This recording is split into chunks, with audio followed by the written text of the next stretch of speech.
জি sir. আমরা পরেরটাতে ছিলাম। So network port mirroring বলছিলাম।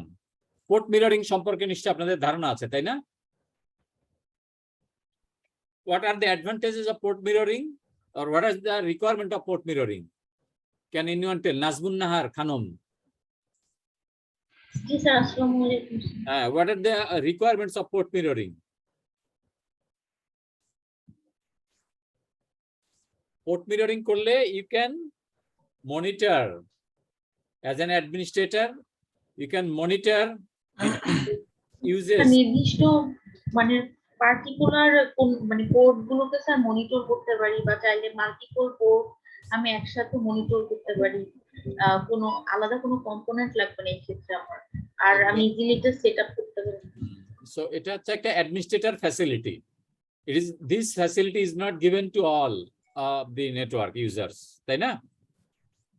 সাধারণত it's a administrator facility for monitoring the traffic in the network. It has a lot of advantages and also few disadvantages as well. Port mirroring করলে যেটা অনেক ক্ষেত্রে privacy যেটা হয়, প্রাইভেসিটা নষ্ট হয়, বা অনেক ক্ষেত্রে সিকিউরিটিটা কম্প্রোমাইজ হয় কিছু কিছু ক্ষেত্রে, স্পেশাল কেসেসে। বাট এটার অ্যাডভান্টেজটাই বেশি হচ্ছে, as an administrator you can configure the data uses, or you can restrict the data uses, or you can monitor the uses, or the control the traffic in the network. Next এটা হচ্ছে network tapping. Network ট্যাপিংটা আমরা দেখি। Network tapping এটা হচ্ছে port mirroring. Network ট্যাপিংটা কি? Setting a device between the network devices, another device to monitor it. It's a physically network tapping টা হচ্ছে একটা physical method of monitoring the any port. Okay, so how to protect this switch? Maybe it is a layer 3 switch or layer 2 switch. Well, see, these are few examples of the type of attack which can be done against a switch and how to defend that kind of attack. Number one, the MICT flooding. MICT flooding means attacker can overflow with the huge number of MICT binding requests to a switch or to a router, which usually cannot be handled by the switch. Thereby the switch becomes hang, or switch become unstable, তাই না? এটা হচ্ছে MICT flooding. So what is the protection? You should use a switch which can close the port with too many MAC address requests. বর্তমানে layer 3 switch সবই হচ্ছে এরকম। It can close the any kind of request which sends a number of MAC binding requests. MAC address impersonation. What is MAC address impersonation? Maruf Hassan. MAC address এই জিনিসটা অনেক সময় হয় sir Mac cloning এর কারণে, অথবা যেমন আমি যদি একটা আইএসপির আন্ডারে থাকি, তারা আমার ম্যাকটাকে বাইন্ডিং করে রেখেছে, ঠিক আছে, তো ওই ম্যাকটা সম্পর্কে আমি জানলাম, আমার ফ্রেন্ড জানতে পারলো, সে করলো কি আমার ম্যাকটা তার ডিভাইসে ভার্চুয়ালি সেটআপ করে ফেললো। তো হচ্ছে কি যে আমার ইউজার নেম এবং পাসওয়ার্ড জানার কারণে সে আসলে আমার ব্যান্ডউইথটা সে মানে ইউজ করার একটা ক্যাপাবিলিটি হয়ে যায়, কানেক্টেড করতে পারে আর কি আইএসপির সাথে। সেটাই, copying some others MAC address to my device. Yes sir. That is impersonating some others MAC address to my device. এটা স্যার ম্যাক বাইন্ডিংটাকে অ্যাবসলিউট করে ফেলে আর কি, মানে বাইন্ডিংটাকে অ্যাবসলিউট করতে সে সুইচ এই ধরনের অ্যাটাক হতে পারে, এবং স্টিল এই ধরনের অ্যাটাকগুলো হয়। তো এটার প্রোটেকশনটা কি? Configure the switch so that only one port can be assigned per MAC address. Next kind of attack is ARP poisoning. এখানে আরেকটা টার্মিনোলজি আছে, ARP স্পুফিং। এটার সাথে ARP পয়জনিং এর আগে সাধারণত ARP স্পুফিংটা হয়। ARP spoofing address resolution protocol. Address resolution protocol অর্থাৎ অ্যাটাকার একটা হচ্ছে ফেক ARP প্যাকেট পাঠায় to compel the switch to compel the switch to read that ID, read that MAC in favor of to be trusted IP or trusted MAC. এটা হচ্ছে ARP spoofing, আর ARP poisoning টা হচ্ছে কি, একটা সুইচের যেটা একটা অ্যাড্রেস রেজলিউশন টেবিল থাকে, অর্থাৎ রাউটিং যে টেবিল থাকে, সেই রাউটিং টেবিলটাকে সে ইম্পারসোনেট করে, সেই রাউটিং টেবিলটাকে সে পাল্টায় ফেলে, সেটা হচ্ছে ARP পয়জনিং। তো এই ধরনের ক্ষেত্রে কি করতে হবে? Use an ARP detection appliance. There are lot of ARP detection appliances, সুইচের সাথে এটা পাওয়া যায়, সেই ধরনের অ্যাপ্লায়েন্স গুলো ব্যবহার করতে হবে। Port mirroring, port network tap, এটা আমরা অলরেডি দেখলাম। সেক্ষেত্রে রিমেডি গুলো আমরা শুধু দেখি। পোর্ট মিররিং এর ক্ষেত্রে secure the switch in a locked room. আর নেটওয়ার্ক ট্যাপের ক্ষেত্রে আমরা কি করব? Keep the network connection secure by restricting the physical access. এছাড়া সুইচে there may be lot of attack, but আমরা এখানে ইম্পর্টেন্ট ইয়েগুলো দেখলাম আর কি। বা ডিডস অ্যাটাকও হতে পারে, তাই না? ডিডস অ্যাটাক হতে পারে। ডিডস অ্যাটাকে কি প্রোটেকশনটা কি? There are some kind of devices which is called DDoS mitigator. So DDoS mitigator বসাইতে হবে নেটওয়ার্কে। বুঝতে পারছেন সবাই? আফরিন সুলতানা, রোল 27, রোল 27, আফরিন সুলতানা নাই। ওকে, সো আমাদের নেক্সট ডিভাইসটা হচ্ছে কি রাউটার। রাউটারটা কোন লেয়ারে কাজ করে? আছি স্যার, আমি কথা বলতেছিলাম স্যার, শোনা যাচ্ছিল না। কোথায় কথা বলছিলেন? স্যার আমি মানে আনমিউট করছি কিন্তু আনমিউট হয় নাই। আচ্ছা ঠিক আছে, সবাই একটু থাকবেন, ট্যালেন্ট থাকবেন। আমার সাথে রেসপন্স না করলে আমি মনে হচ্ছে কেউ শুনতে পাচ্ছে না। জি স্যার, অবশ্যই স্যার। অনলাইনে ক্লাস নেওয়াটা ইজ ভেরি ডিফিকাল্ট। যারা লেয়ার 3 তে কাজ করে, হ্যাঁ লেয়ার 3 তে কাজ করে, যারা ভলান্টারিলি ভিডিও অন রাখতে চান, please keep your video on, তাহলে it will encourage me to take the class. Okay okay, so router গুলো কোথায় কাজ করে? Layer 3। Layer 3, it is also called layer 3 switch, তাই না? সুইচটাকেই রাউটারি সুইচ, এটা হচ্ছে ইন্টারচেঞ্জেবলি এটা ব্যবহার করা যায়। যে লেয়ার 3 সুইচ গুলো সাধারণত ইন্টেলিজেন্স সুইচ গুলো, সেগুলোকে এমনভাবে কনফিগার করে it can route between different networks. এবং রাউটার গুলো এখন এমন এক ধরনের রাউটার অ্যাভেলেবল হচ্ছে যেগুলো it can perform many things, like একটা কিছুটা প্রক্সির কাজ ঠিক না, বাট ওই রকমের ফিল্টারিং এর কিছু কাজ করতে পারে রাউটার গুলো। সো লেয়ার 3 রাউটার গুলো ইট can B set two filter out specific type network traffic.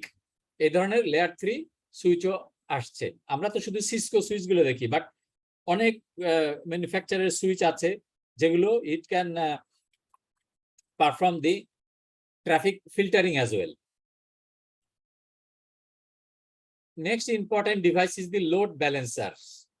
Load balancing টেকনোলজিটা আপনারা নিশ্চয়ই জানেন, তাই না? Load balancing which distribute the load evenly amongst the network devices or network servers or network clusters or total across the network, right na? Or it allocates the request among the multiple devices. It's the load balancing technology, right na? Wasif Imran. G sir. Wasif, Nasrin, পুরো নাম দেখতে পাচ্ছি না। জি sir, sir Nasrin জাহান। নাসরিন জাহান। জি sir. Salsabil, role 11। জি sir, আসসালামু আলাইকুম। শুনতে পাচ্ছি না স্যার, আসসালামু আলাইকুম স্যার। খুব লো শোনা যাচ্ছে। স্যার, আমার গলা হঠাৎ বসে গেছে। আচ্ছা আচ্ছা, ঠিক আছে। রোল 9, শাহরিয়ার, রশিদ শাহরিয়ার, শুনতে পাচ্ছেন? আসসালামু আলাইকুম স্যার। ঠিক আছে, লোড ব্যালেন্সার বুঝতে পেরেছেন তো? What is load balancer? G G sir. Sir. আচ্ছা, তা আমরা this is the picture of a load balancer. You see, amongst the clients, between the clients and the servers, we can set a load balancer to distribute the load because the lot of clients are requesting the same thing or different thing. So this load balancer distribute the request to different servers. Otherwise, if one server becomes overloaded, the network may be destabilized. So this is the job of the load balancer to equalize the load among the servers. So এটার কিছু advantage আছে। Technological অ্যাডভান্সটা আমরা পরে দেখছি, security অ্যাডভান্টেজটা পরে দেখি। আমরা usual অ্যাডভান্টেজটা কি লোড ব্যালেন্সার কি? It usually reduces the probability of overloading of a single server. It optimizes the bandwidth of network computers or network devices or network ports, যেটাই বলি না কেন। It reduces the network downtime. আরো অনেকগুলো advantage আছে load balancing টেকনোলজির, but আমি এইগুলোকে ইয়া করেছি, এখানে লিখেছি। সো লোড ব্যালেন্সার সাধারণত ওএসআই মডেলের দুইটা লেয়ারে কাজ করে। একটা হচ্ছে লেয়ার 4 এ, অর্থাৎ লেয়ার 4 এ মানে কি, এটা কোথায়? ট্রান্সপোর্ট লেয়ারে, ট্রান্সপোর্ট লেয়ারে, তাই না? তো ট্রান্সপোর্ট লেয়ারে যে প্রোটোকল গুলো আছে, অর্থাৎ টিসিপি/আইপি প্রোটোকল, এগুলোকে সে ব্যালেন্স করে। টিসিপি/আইপি প্রোটোকল বলতে কিন্তু আমি যতগুলো প্রথমে বলেছিলাম, অর্থাৎ এসএনএমপি, ডিএনএস, এফটিপি বা এসআরটিপি, আইপি সিকিউরিটি, এগুলো কিন্তু টিসিপি/আইপির সাব প্রোটোকল। তো এগুলো সাধারণত এই প্রোটোকল নিয়ে যে ইয়াগুলো, যে ডিভাইসগুলো কাজ করে, সেই ডিভাইসগুলোর ভিতরেও সাধারণত লোড ব্যালেন্সার, এই ধরনের লোয়ার 4 এর যে লোড ব্যালেন্সার, এগুলোকে ইভেনলি ডিস্ট্রিবিউট করে। Another type of load balancer হচ্ছে application aware load balancer, which works in the level 7। So এটা হচ্ছে অ্যাপ্লিকেশন লেভেলে যেগুলো রিকোয়েস্ট যেগুলো থাকে from the clients, it distribute those requests to the concerned servers. Now the security advantage of the load balancer. It can detect and stop attacks directed to a server or application. বোঝা গেছে এই পয়েন্টটা? can detect and stop attack directed at a server or application. Then can detect and prevent DOS and protocol attack. এটাকেও protect করতে পারে। Can also deny few information like the HTTP error যেগুলো থাকে, বা HTTP যেগুলো header identification information যেগুলো থাকে, এগুলোকে সাধারণত হাইড করতে পারে, so that the attacker cannot identify these informations from any devices in the network. So it enhances the security of the network. Load balancer আরো ইয়ে আছে, অ্যাডভান্টেজ গুলো আছে, আমি এখানে 3টা ইয়ে করেছি।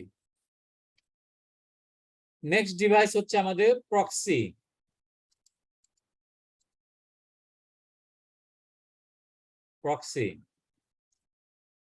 প্রক্সিটা কি দেখতে পাচ্ছি না সবাইকে। Fakhrul Alam, Yes, sir. প্রক্সিটা কি নাম শুনেছেন নিশ্চয়? স্যার হ্যাঁ স্যার, নাম শুনেছি স্যার। হ্যাঁ বলেন তো, প্রক্সিটা কি? প্রক্সি হলো স্যার এক ধরনের নেটওয়ার্ক, মানে প্রক্সি হলো আমাদের একটা নেটওয়ার্কের, একটা প্রক্সি নেটওয়ার্ক হলো স্যার ওই নেটওয়ার্কের মতো নেই, যেটা আর কি মানে ওইটা ইউজারের রিকোয়েস্ট গুলো আর কি হ্যান্ডেল করতে পারে আর প্রসেস করতে পারে sir. Right. Proxy in general যে you response for somebody else, এটাই তো প্রক্সি দেওয়া, তাই না? ক্লাসে একজনের প্রক্সি দেয় না? জি স্যার। তো ওইরকম প্রক্সি, অর্থাৎ it receive the request from the network clients and processes it to different network or different servers. এটাই তো প্রক্সি, তাই না? তো প্রক্সি আরেক ধরনের প্রক্সি হতে পারে অ্যাপ্লিকেশন অ্যাওয়্যার প্রক্সি। ইউজুয়ালি যেটা প্রক্সি, এটা সাধারণত পোর্ট বা একটা আইপি হতে, হ্যাঁ আইপি বেসড হতে পারে, আইপি বেসড হতে পারে, সাধারণত আইপি বা কোন পোর্ট নিয়ে কাজ করে, সেটা হচ্ছে ইউজুয়াল প্রক্সি যেটা। আর অ্যাপ্লিকেশন অ্যাওয়্যার প্রক্সিটা it works with the application protocol, it serves differently, like request for a specific application or a specific software or a specific program, which proxy processes this kind of request. It is called the application aware proxy. আরেকটা terminology আছে reverse proxy. Reverse proxy usually serves the server. Forward proxy যেটা আমরা এতক্ষণ দেখলাম, forward proxy serves the clients. আর reverse প্রক্সিটা কাকে serve করে?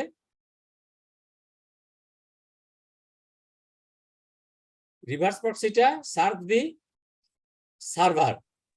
স্যার জি স্যার ওই সার্ভারকে। সার্ভারকে হাউ? এখানে দেখেন, এখানে দেখেন এই যে ফরওয়ার্ড প্রক্সি। ফরওয়ার্ড প্রক্সিটা কি করছে দেখতে পাচ্ছেন সবাই আমার এই ফিগারটা? জি স্যার। জি স্যার। এখানে দেখেন নাম্বার অফ ইউজার, তারপর ইউজারের সাথে যে প্রক্সিটা, ইউজারের সাথে যে প্রক্সিটা, এটা হচ্ছে একটা ফরওয়ার্ড প্রক্সি। অর্থাৎ নাম্বার অফ ইউজারের যে রিকোয়েস্ট প্রসেস করে to the cloud or to the servers, সেটা হচ্ছে forward proxy, which forwards the request of the clients. এটা হচ্ছে বলা হচ্ছে ফরওয়ার্ড প্রক্সি। আর রিভার্স প্রক্সিটা কি?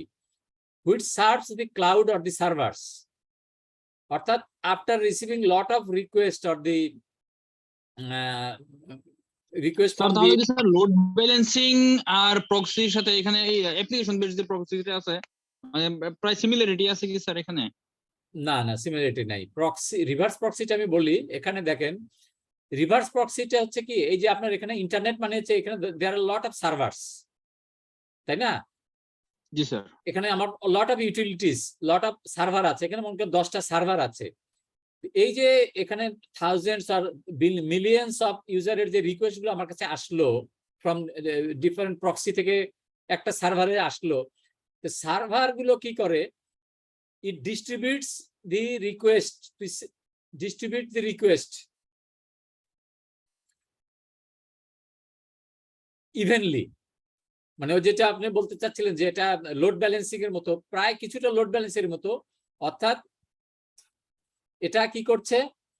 কনসার্ন কোন সার্ভারে যাবে, রিলেটেড সার্ভারে, যেটা কি অ্যাপ্লিকেশন অ্যাওয়ার সার্ভার, নাকি হচ্ছে যে কোনো ইউজুয়াল ডেটাবেস সার্ভার, নাকি এটা ডিএনএস সার্ভার, না কোন ধরনের সার্ভার, সেই সার্ভার এটাকে ফরওয়ার্ড করে। সো এটাকে সার্ভারে ডিস্ট্রিবিউট করছে প্রক্সিটা, সেটাকে বলা হচ্ছে রিভার্স প্রক্সি। বুঝতে পেরেছেন? বুঝতে পেরেছি sir. Okay. So advantage of proxy server বা সিকিউরিটি ফিচার যদি আমরা বলি যে এটা it can increase the speed of the network, it reduces the cost, improve management and stronger security.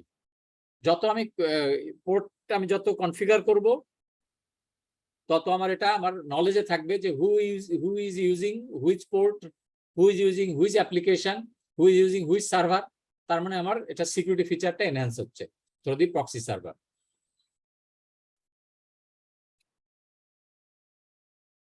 Next আমাদের হার্ডওয়্যারটা হচ্ছে ফায়ারওয়াল। এটাকে আমরা হার্ডওয়্যার বলতে পারি, বা এটাকে আমরা অ্যাপ্লিকেশনও বলতে পারি, বা এটাকে টেকনোলজি বলতে পারি। বাট বেসিক্যালি এটা এক সময় এটা এখন পর্যন্ত মোস্টলি এটা হচ্ছে হার্ডওয়্যার। সেজন্য আমি বলছি নেটওয়ার্ক সিকিউরিটি হার্ডওয়্যার। তো ফায়ারওয়াল, ফায়ারওয়াল তো আপনারা অনেকেই এটা ব্যবহার করেছেন, কনফিগারও করতে পারেন। ফায়ারওয়ালের অনেক প্রকার আছে, which restricts a secured network from a unsecured network. এটাই তো ফায়ারওয়াল, তাই না? জি স্যার। জি স্যার। যত ইচ্ছা আপনি ফায়ারওয়াল বসাতে পারেন। একটা external firewall between your DMZ and the unsecured internet, আর একটা হচ্ছে between your DMZ and between your secured internal network. That means where your database server or your important web server or your other servers are being placed, তাই না?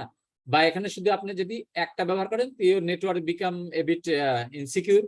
যদি আপনি number of firewall ব্যবহার করেন, তাহলে নেটওয়ার্কস বিকাম মোর সিকিউর। প্রত্যেকটা সেগমেন্টে যদি আপনি ফায়ারওয়াল ব্যবহার করতে চান, সেটা করতে পারেন। ফিজিক্যাল ফায়ারওয়াল যেগুলো এটা কস্টলি, বা যদি আপনি অ্যাপ্লিকেশন বেসড ফায়ারওয়াল করতে চান, সেগুলো করলে একটু কিছুটা হয়, কস্ট কমে যায়। আমরা এটা ডিটেইল আসি। ফায়ারওয়াল ফিল্টারিং এর উপর ভিত্তি করে ফায়ারওয়ালকে সাধারণত দুই ভাগে ভাগ করা হয়, তাই না? একটা হচ্ছে স্টেটলেস প্যাকেট ফিল্টারিং আর একটা হচ্ছে স্টেটফুল প্যাকেট ফিল্টারিং। কাকে জিজ্ঞেস করব এবার? রোল 12। স্যার হ্যাঁ, কি নাম বলেন? নাম লেখেন নাই তো আপনার? স্যার নাম লিখেছি স্যার। দেখতে পাচ্ছি না, বলেন। এই যে স্টেটলেস প্যাকেট ফিল্টারিং নাম শুনেছেন? স্যার শুনেছি sir. What is it? How does this stateless packet filtering happens? কিভাবে কাজ করে? কোনো আইডিয়া নাই না? সো এই মুহূর্তে বলতে পারছি না স্যার। হ্যাঁ, মারুফ হাত উঠাইছেন। জি স্যার। স্যার একটা স্টেটলেস যেটা, এটা আসলে স্যার ইনস্ট্যান্ট প্যাকেটটাকেই জাস্ট শুধু চেক করবে, মানে কোনো সেশন থাকবে না। আর স্টেটফুলটাতে স্যার সেশন থাকবে। আচ্ছা, এটাকে আমরা একটু বলতে পারি এটা একটা স্ট্যাটিক আর একটা dynamic. G sir. Static, that means the rules or the policies set by the network administrator. Network administrator যে প্যাকেটগুলোকে ফিল্টার করতে বলছে বা যেগুলোকে সে ডিনাই করতে বলছে, যেগুলোকে সে অ্যালাউ করতে বলছে, সেগুলো হচ্ছে সেগুলোকে সাধারণত কি বলা হয়? Stateless. It only focuses on individual packets using the preset rules set by the administrator. It usually filters only the specific criteria packets. সেটাকে সাধারণত আমরা বলছি স্টেটলেস প্যাকেট ফিল্টারিং। আর স্টেটফুলটা হচ্ছে কি? এটা হচ্ছে এক ধরনের dynamic which can be instantly, এটা মানে অ্যাক্সেস দেওয়ার পরে আবার স্যার মানে ইয়া রাখবে, মানে মনিটরিং করতে থাকবে sir. which can be dynamically changed basing on the situation, basing on the traffic state, capable of monitoring and detecting states of all traffic on a network to track and defend based on the traffic patterns and flows. সেই ধরনের filter অবশ্য করা থাকবে, parameter set করা থাকতে হয়। তো এই ধরনের ফিল্টার গুলো সাধারণত, এই ধরনের ফায়ারওয়াল গুলো সাধারণত কস্টলিয়ার দেন দি স্টেটলেস প্যাকেট ফিল্টারিং। আমরা শুধু টেকনোলজি গুলো এখানে দেখলাম। নেক্সট আসি হচ্ছে আমরা ফায়ারওয়ালের আরো প্যাটার্ন আছে। ফায়ারওয়াল সাধারণত কি করে? It allows the packet or drop the packet or reject the packet, তাই না? জি sir. Syed Tanvir Reza 55। Yes, sir. শুনতে পাচ্ছেন? জি স্যার। বাট আপনাকে তো প্রথম দিকে অনেক খুঁজলাম, ছিলেন না। স্যার কারেন্ট চলে গেছিল স্যার, আমি মানে মাইক্রোফোনটা কাজ করতেছিল না স্যার। আচ্ছা, বুঝতে পারছি। তো ফায়ারওয়াল কি কাজ করে? It allows drops or allow drop reject করে আর কি sir. Allow drop or reject করে ডিপেন্ডিং অন সাম রুলস, তাই না? যেমন রুল বেসড ফায়ারওয়াল হতে পারে বা আরো বিভিন্ন ধরনের ডেফিনেশনে আমরা ফায়ারওয়ালকে ডিফাইন করতে পারি। যে অ্যাপ্লিকেশনে ফায়ারওয়াল হতে পারে, আমরা যেটা বললাম যে ফরওয়ার্ড ফায়ারওয়ালের বিভিন্ন ক্রাইটেরিয়া সেট করতে পারে, পোর্ট টু পোর্ট ডিফাইন করা, রাউটার টু রাউটার ডিফাইন করা, ডিভাইস টু ডিভাইস ডিফাইন করা। তো সেই অনুযায়ী সে প্যাকেটকে আইদার অ্যালাউ করে, ড্রপ করে বা রিজেক্ট করে। রুল বেসড ফায়ারওয়াল কি করে? is a set of individual instruction or rule called the firewall rules, তাই না? এটা সবচেয়ে একটা প্রিলিমিনারি ফায়ারওয়াল, যেটা শুরুতে আমরা দেখি যে ফায়ারওয়ালের সাধারণত রুল বেসড হয়। The rule is set by the network administrator or the system administrator, তাই না? সো এটা হচ্ছে একটা separate set of instructions given to the firewall. So you allow this, you drop this packet, you reject this packet, or you allow this packet up to this switch, or you allow this packet up to this layer of the network, this stage of the network. এরকম অনেক rule define করা থাকতে পারে। সেটা হচ্ছে rule based firewall. Firewall গুলো আপনারা deeply অনেক ক্ষেত্রে পড়েছেন না ডিটেলস? জি স্যার। অবশ্যই পড়ার কথা। তা আমি কিছু কিছু জিনিস টাচ করছি, শুধু সিকিউরিটি ফিচার গুলো। অ্যাপ্লিকেশন অ্যাওয়্যার ফায়ারওয়ালটাকে সাধারণত একটা it's an advance level firewall বা এটাকে নেক্সট জেনারেশন ফায়ারওয়াল বলা হয়। It can identify the specific application or specific packets which want to allow, which want to drop, or which want to process, and depending on the set of instructions or rules set by that application aware firewall, it will act accordingly. Web application firewall hote pare arak prokar, it's a special type application aware firewall that looks deeply into specific HTTP or a specific HTTP traffic or a specific website. It can block specific websites or a specific type of HTTP traffic. কোন ধরনের ট্রাফিককে আমি allow করব HTTP বা কোন ধরনের সাইটকে allow করব, কোন ধরনের সাইটকে রিজেক্ট করব, এটা ওয়েব অ্যাপ্লিকেশন ফায়ারওয়ালকে ইয়া করা হয়, ডিফাইন করে দেওয়া হয়। নেক্সট হার্ডওয়্যার, সিকিউরিটি হার্ডওয়্যারটা আমরা দেখছি হচ্ছে স্পাম ফিল্টার। স্পাম ফিল্টার সবাই আপনারা হয়তো নাম শুনেছেন, which controls the spam. Basically spam ফিল্টারটা এসেছে আমাদের থ্রু দি ইমেইলে আমরা যে স্পামটা পাই সাধারণত ওইটাই আমাদের সবচেয়ে অ্যানোয়িং অর সবচেয়ে ডিস্টার্বিং, তাই না? সো এই কনসেপ্টটা আসছে স্পাম ফিল্টারিংটা সাধারণত ইমেইল ফিল্টারিং থেকে আসছে। Usually it's an enterprise wide email system.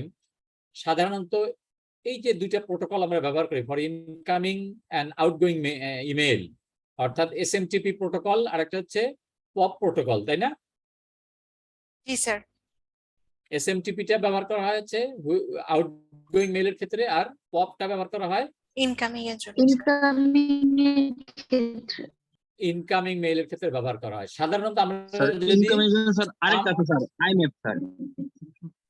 IMAP, right, IMAP আছে আরেকটা, ইন্টারনেট ম্যানেজ যেটা আছে সেটাও আছে আর কি।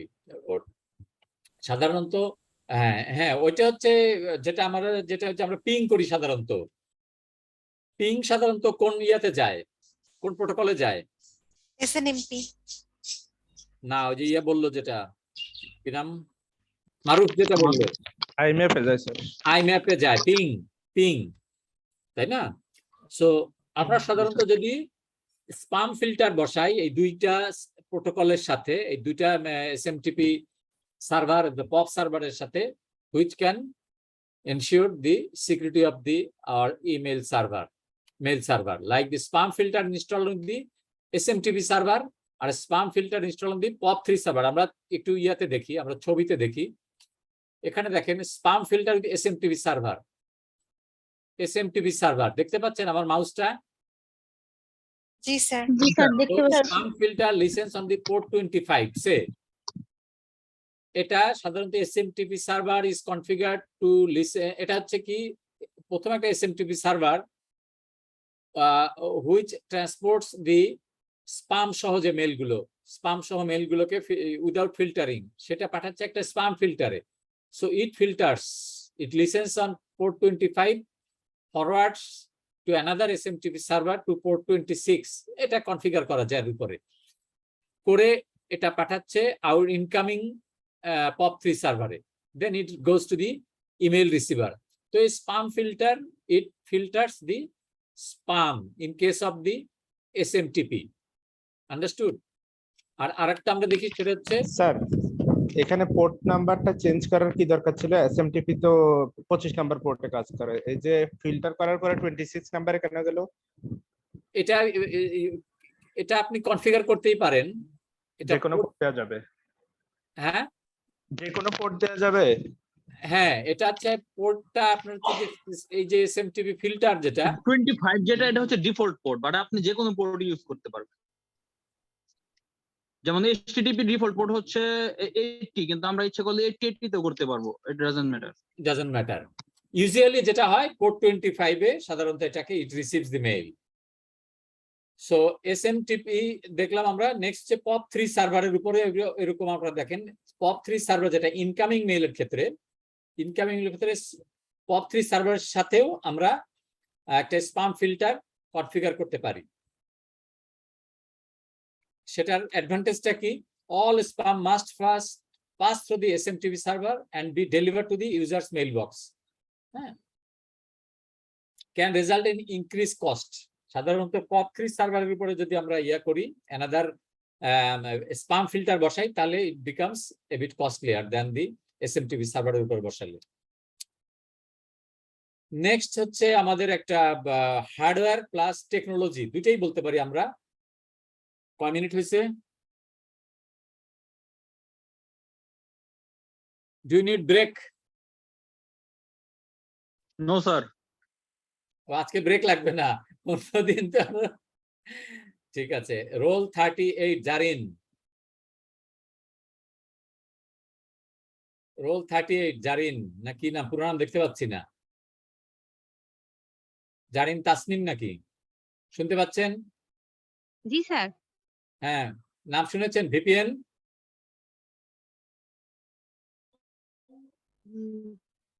জি শোনেন নাই? শুনেছিলাম। শুনেছিলাম। রিফাত, রোল 35 রিফাত, জি স্যার। ভিপিএন নাম শুনেছেন? জি sir. Any idea what is VPN? Sir এটা হচ্ছে আনসিকিউরড যে পাবলিক নেটওয়ার্ক, সেটাকে অথরাইজেশনের জন্য ইউজ করা। মারুফ হাসান বললে হবে না, আমি আরেকজনের কাছে শুনতে যাচ্ছি। শাহিনা, এটাকে শাহিনা নাজনীন। শাহিনা নাজনীন। আসসালামু আলাইকুম স্যার। নেটওয়ার্ক দুর্বল, আপনার নেটওয়ার্ক দুর্বল। জি স্যার, বারবার ডিসকানেক্টেড হয়ে যাচ্ছে স্যার। আচ্ছা, আমি আরেকজনকে দেখি। এটা রোল 49 সাদিয়া বিনতে কি না, বাকি দেখা যাচ্ছে না। রোল 49, রোল 49 কে? Present sir. না প্রেজেন্ট না, আমি এখন প্রেজেন্ট দিচ্ছি না। এই যে ভিপিএনটা কি, have you heard the name of VPN? জি স্যার। হোয়াট ইজ ভিপিএন ব্যবহার করেছেন? এটা কি হার্ডওয়্যার নাকি এটা technology? Sir technology. Can it be hardware?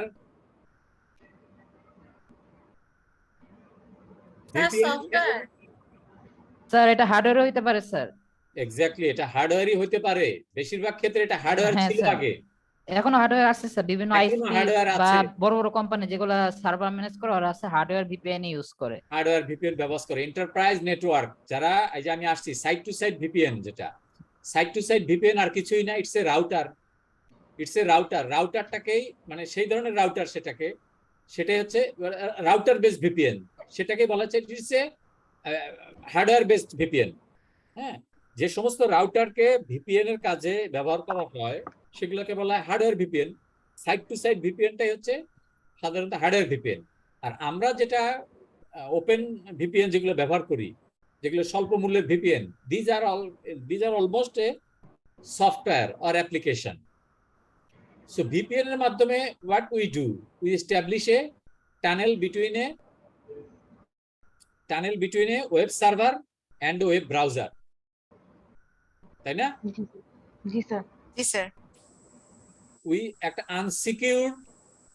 Unsecured নেটওয়ার্কে আমরা সিকিউর করি, এনক্রিপ্ট করি, এটাই তো ভিপিএন, তাই না? জি স্যার।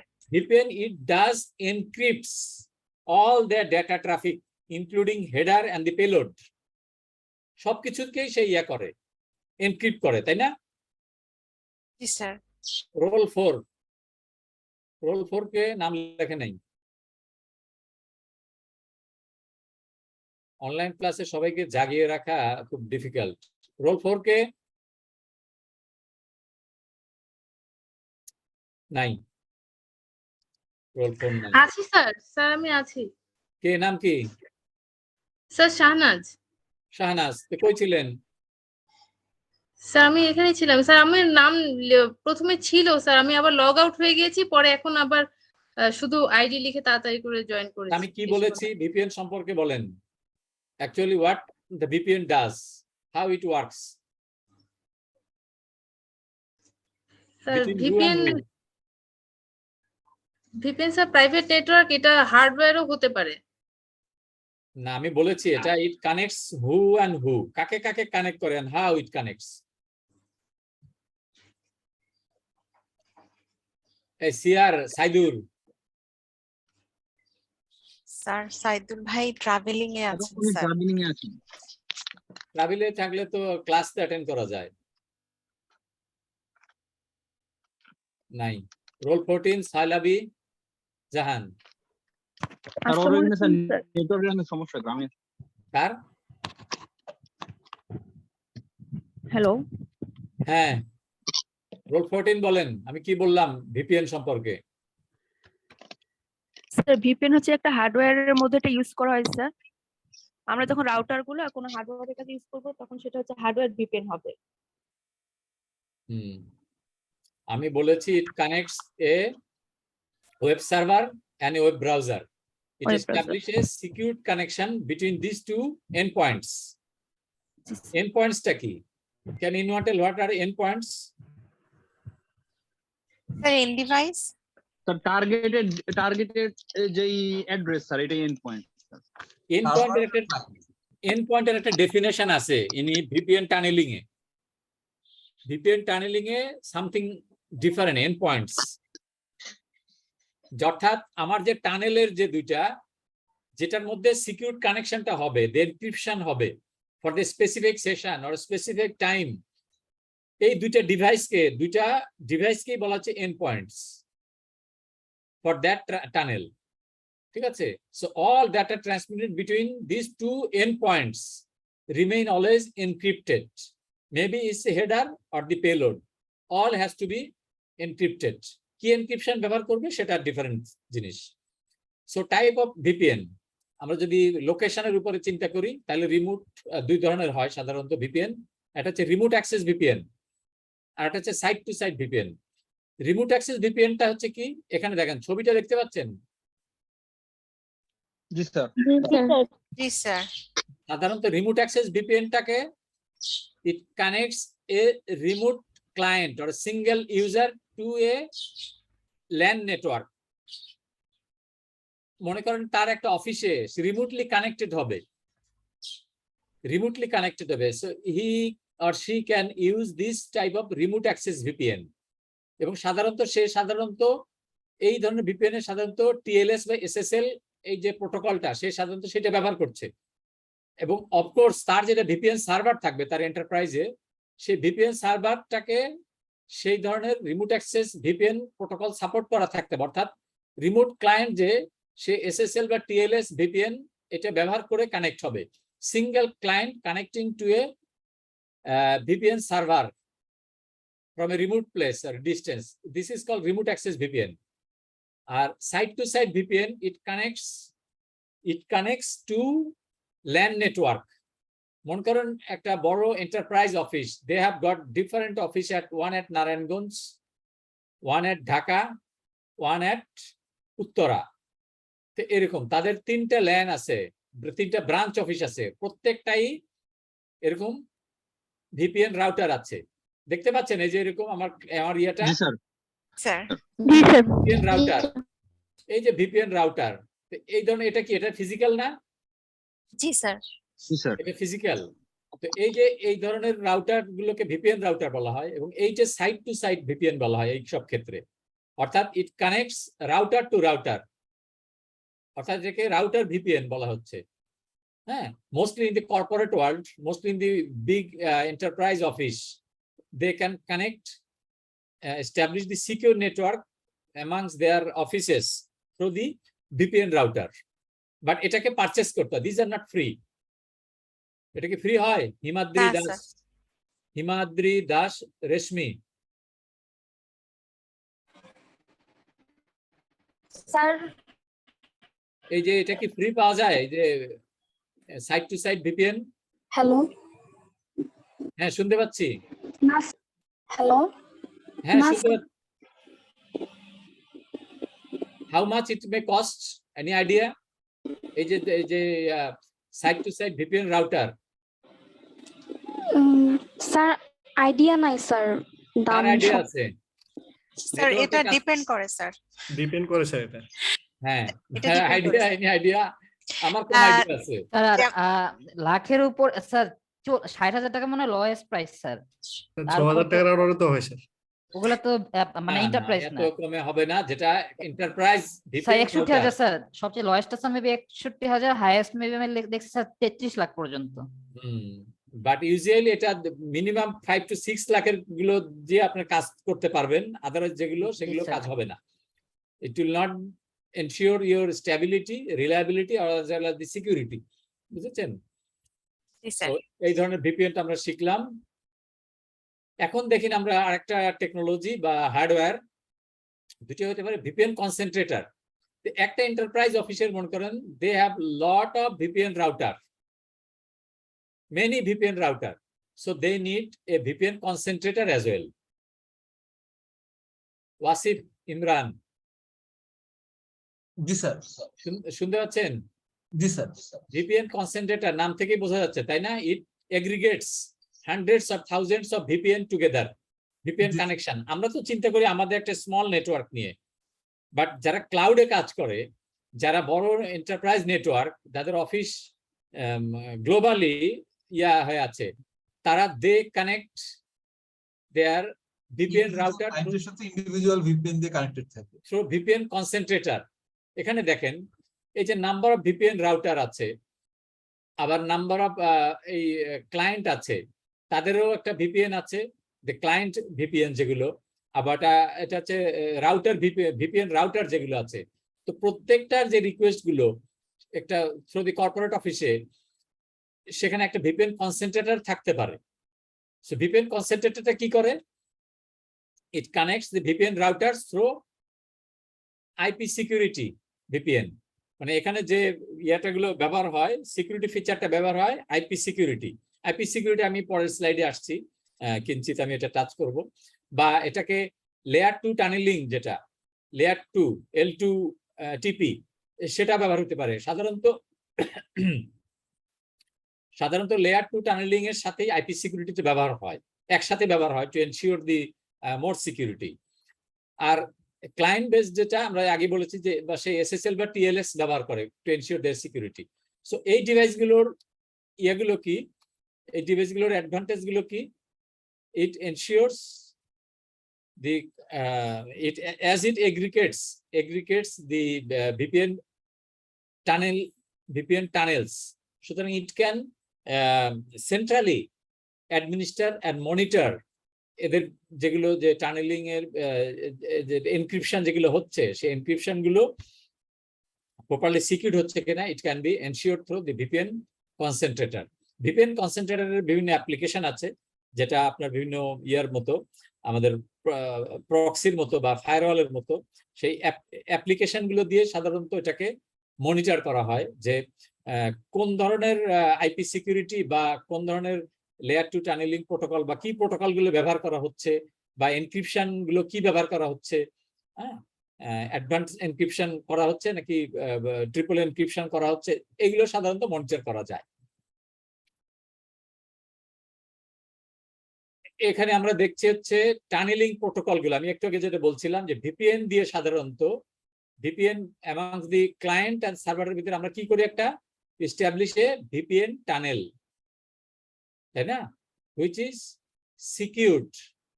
ইন্টারনেটের যে ইনসিকিউর টানেলিং গুলো আছে, সেখান থেকে আমি আমার জন্য বা আমার অর্গানাইজেশনের জন্য একটা সেপারেট একটা টানেলিং করে নিলাম, which cannot be monitored by the or the traced by the service provider, ISP বা আমার যেটা ইয়াটা যারা প্রোভাইডার আছে, তারা they can't monitor my IP। দেখতে পারে না স্যার। সাধারণত VPN দিয়ে আমরা তো ডিসগাইজ করি আমাদের আইপিটাকে, নাকি? জি স্যার। আমাদের জিওগ্রাফিক্যাল লোকেশনটাকে আমরা কি ডিসগাইজ করি, ওয়্যার এম আই, এটাই তো আমি হাইড করি, নাকি? জি স্যার। রোল 36 মেহেদি, এটা সবচেয়ে স্যার ওয়াইডলি ইউজ হয় স্যার এই পারপসে স্যার। আচ্ছা বুঝছি। মেহেদি, জি রোল স্যার। 36, হ্যালো, হ্যাঁ বলেন কি বুঝলেন, VPN টানেলিংটা কি?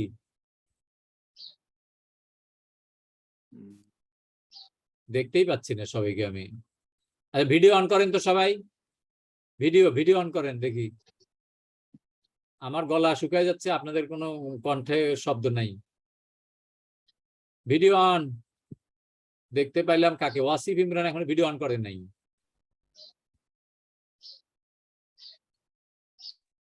আর আমার এখানে বিদ্যুৎ চলে গেছে তো ভিডিও অন করলে স্লো হয়ে যায় স্যার। আচ্ছা মারুফের মানে জন্য hang করে। মাপ, মারুফ অনেক চেহারা দেখায় ফেলছে।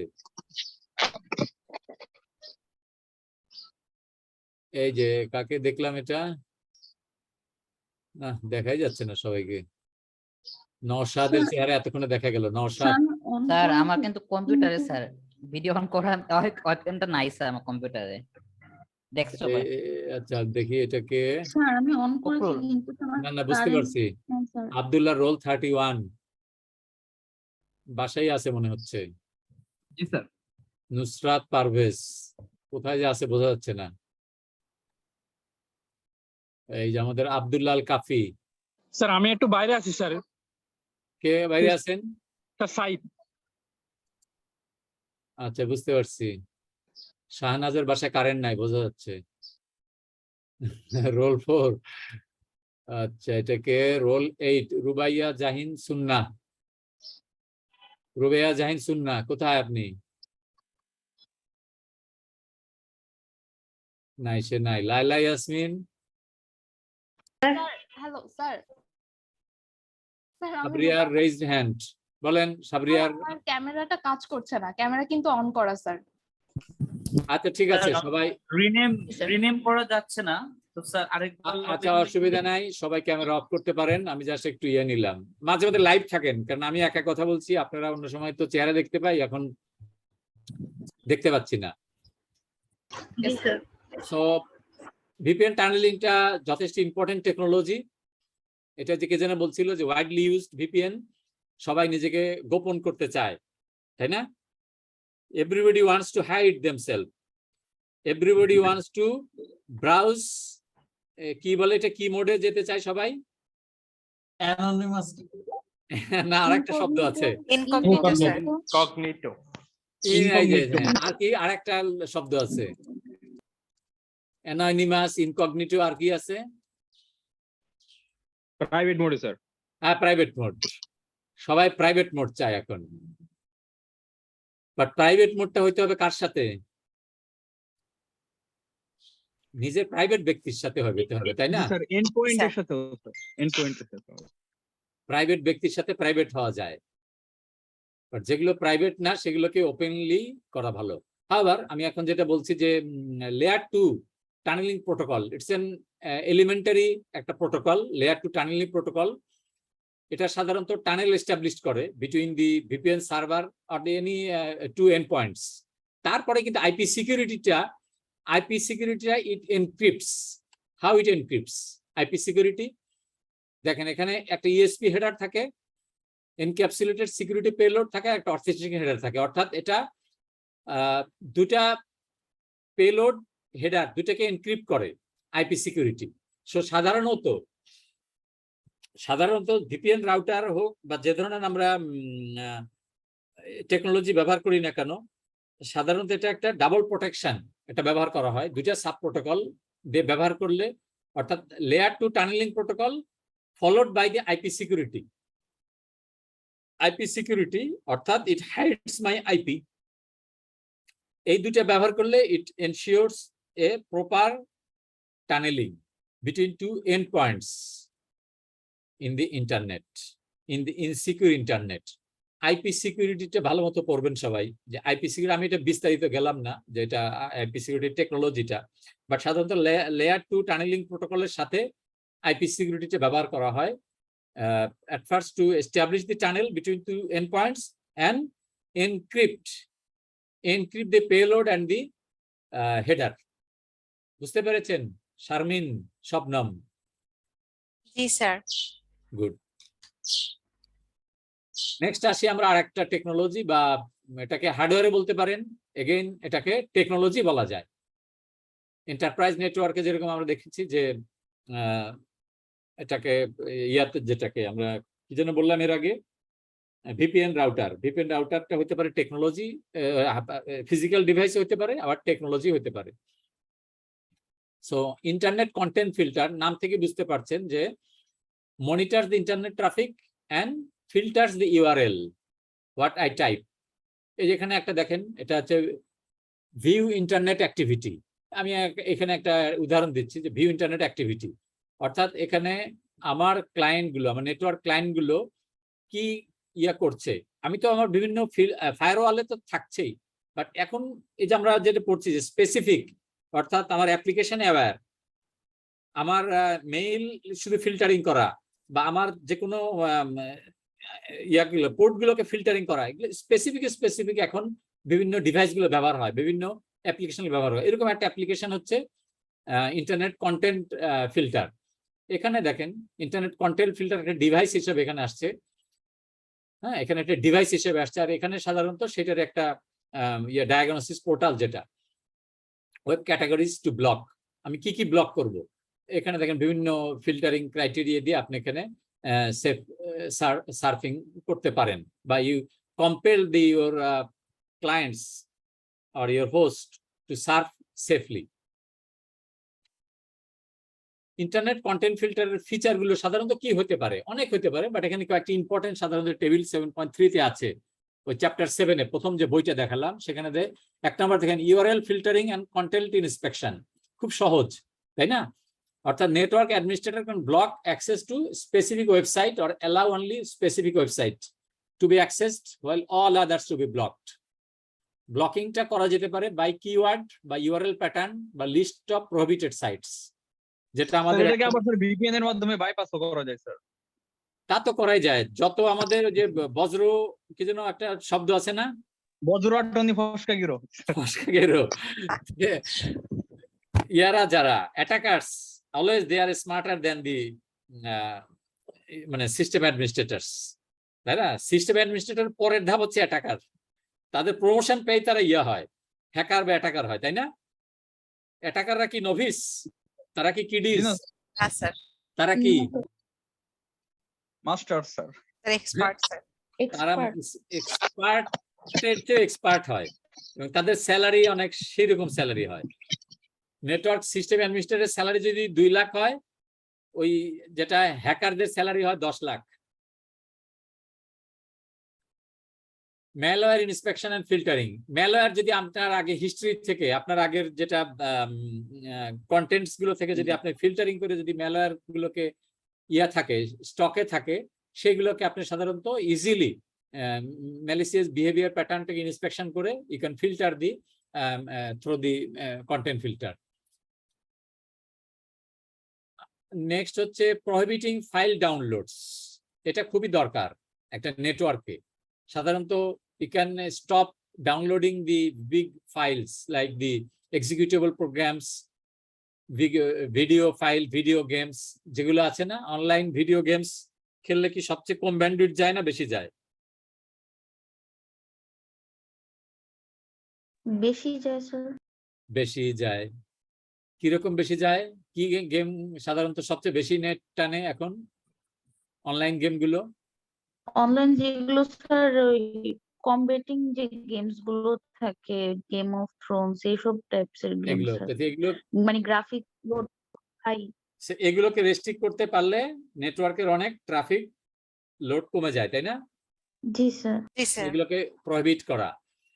Profile content specific website like adult website, hacking, antivirus infected website, এগুলোকে ব্লক করা হয় এই ফিল্টারের মাধ্যমে। ডিটেল রিপোর্টিং, অ্যাডমিনিস্ট্রেটরকে ব্যান্ডউইথ মনিটরিং বা এনি মিসইউজ মনিটরিং এর জন্য সাধারণত ডিটেল রিপোর্টিং ফিল্টারিং এনাবল করে রাখা হয়। এছাড়া অন্যান্য ফিচারও থাকতে পারে। নেক্সট ডিভাইস আর দি প্রোটোকল, অথবা এটাকে অ্যাপ্লিকেশন বা কম্বিনেশন বলতে পারেন, সেটা হচ্ছে web security gateway. Web security gateway সাধারণত ইন্টারনেট গেটওয়ের মতোই, ইন্টারনেট গেটওয়ে বা ইন্টারনেট রাউটার গেটওয়ে সাধারণত কোথায় ব্যবহার হয়, কারা ব্যবহার করে? আইএসপি কি গেটওয়ে থাকে? জি স্যার। না। কারা গেটওয়ে ব্যবহার করে? কারা? ICX service provider sir ICX IIG ও ব্যবহার করে স্যার। ICX IIG এরা আসলে ইউজ করে গেটওয়ে। ICX IIG IIG, এরা সাধারণত গেটওয়ে ব্যবহার IGW আছে। করে। তো সুতরাং সেই যে গেটওয়ে যেগুলো ওই গেটওয়ের মতোই একটা হচ্ছে secure web gateway. Secure web গেটওয়েটা কোথায় প্লেস করা হয় দেখেন, এখানে বিটুইন দি মনে করেন এখানে offices, data centres, remote workers, বা এখানে ওয়েব প্রক্সি বা ইউআরএল ফিল্টার বা আরো ডিভাইসেস আছে, ম্যালওয়্যার ফিল্টার বা বিভিন্ন পলিসি ডিটেকশন ফিল্টার বা বিভিন্ন ক্লাউড, এর মাঝখানে সাধারণত সিকিউর ওয়েব গেটওয়েটাকে প্লেস করা যায়। সো হোয়াট ইট ডাস, এটা হতে পারে একটা on premise or cloud delivered network security service or device. It sits between the users and the internet, and it provides advanced network protection by inspecting web requests against company policy. সাধারণত enterprise large network যারা যে বললেন IIG, ICX, তারা সাধারণত এরকম web secure web gateway তারাই ব্যবহার করে, কারণ তাদেরও তো একটা ইয়ার ব্যাপার আছে, তাদেরও একটা নিজস্ব সার্ভারের সিকিউরিটির ব্যাপার আছে, তাদেরও একটা ইমেজের ব্যাপার আছে, যে কোন গেটওয়ের মাধ্যমে কি ধরনের কন্টেন্টস গুলো সাধারণত ট্রান্সপোর্ট হয়। সাধারণত আমাদের যারা ন্যাশনাল এজেন্সি আছে ফর মনিটরিং, তারা সাধারণত IIG বা ICX বা তাদের যে সিকিউর ওয়েব গেটওয়ের যে ইয়াগুলো ট্রাফিক গুলো সাধারণত তারা এটা রেগুলারলি মনিটর করে। তারা সাধারণত এগুলো রেগুলারলি এটা চায়, যেরকম গ্রামীণ ফোনের ডেটাগুলো তারা চায়, কি রবির ডেটাগুলো চায়, তাদের সাধারণত যে গেটওয়ে যেগুলো থাকে, গেটওয়ে কি ট্রাফিক গুলো, সুতরাং এইখানেই এই সিকিউরলি সার্ফিং করার জন্য সাধারণত সিকিউর ওয়েব গেটওয়ে গুলো ব্যবহার হয়। বাট এগুলো কিন্তু ইউজার লেভেলে না, এগুলো একটু ইয়ার লেভেলে, তাই না? এগুলো ICX, IIG উপরে লেভেল বা ISP, এগুলো সাধারণত they are connected to the this kind of secure web gateway. এগুলো ছাড়াও হতে পারে, but for advance level security ফিচারগুলোকে সহজে ইয়া করা, সফটওয়্যার এনাবল করে এটা মনিটর করার জন্য সাধারণত এই প্রোটোকলগুলো ডিভাইসগুলো সাধারণত ব্যবহার হয়। বুঝতে পারছেন সবাই? এখন নাই বোধহয় আমার সাথে আর কেউ? জি স্যার।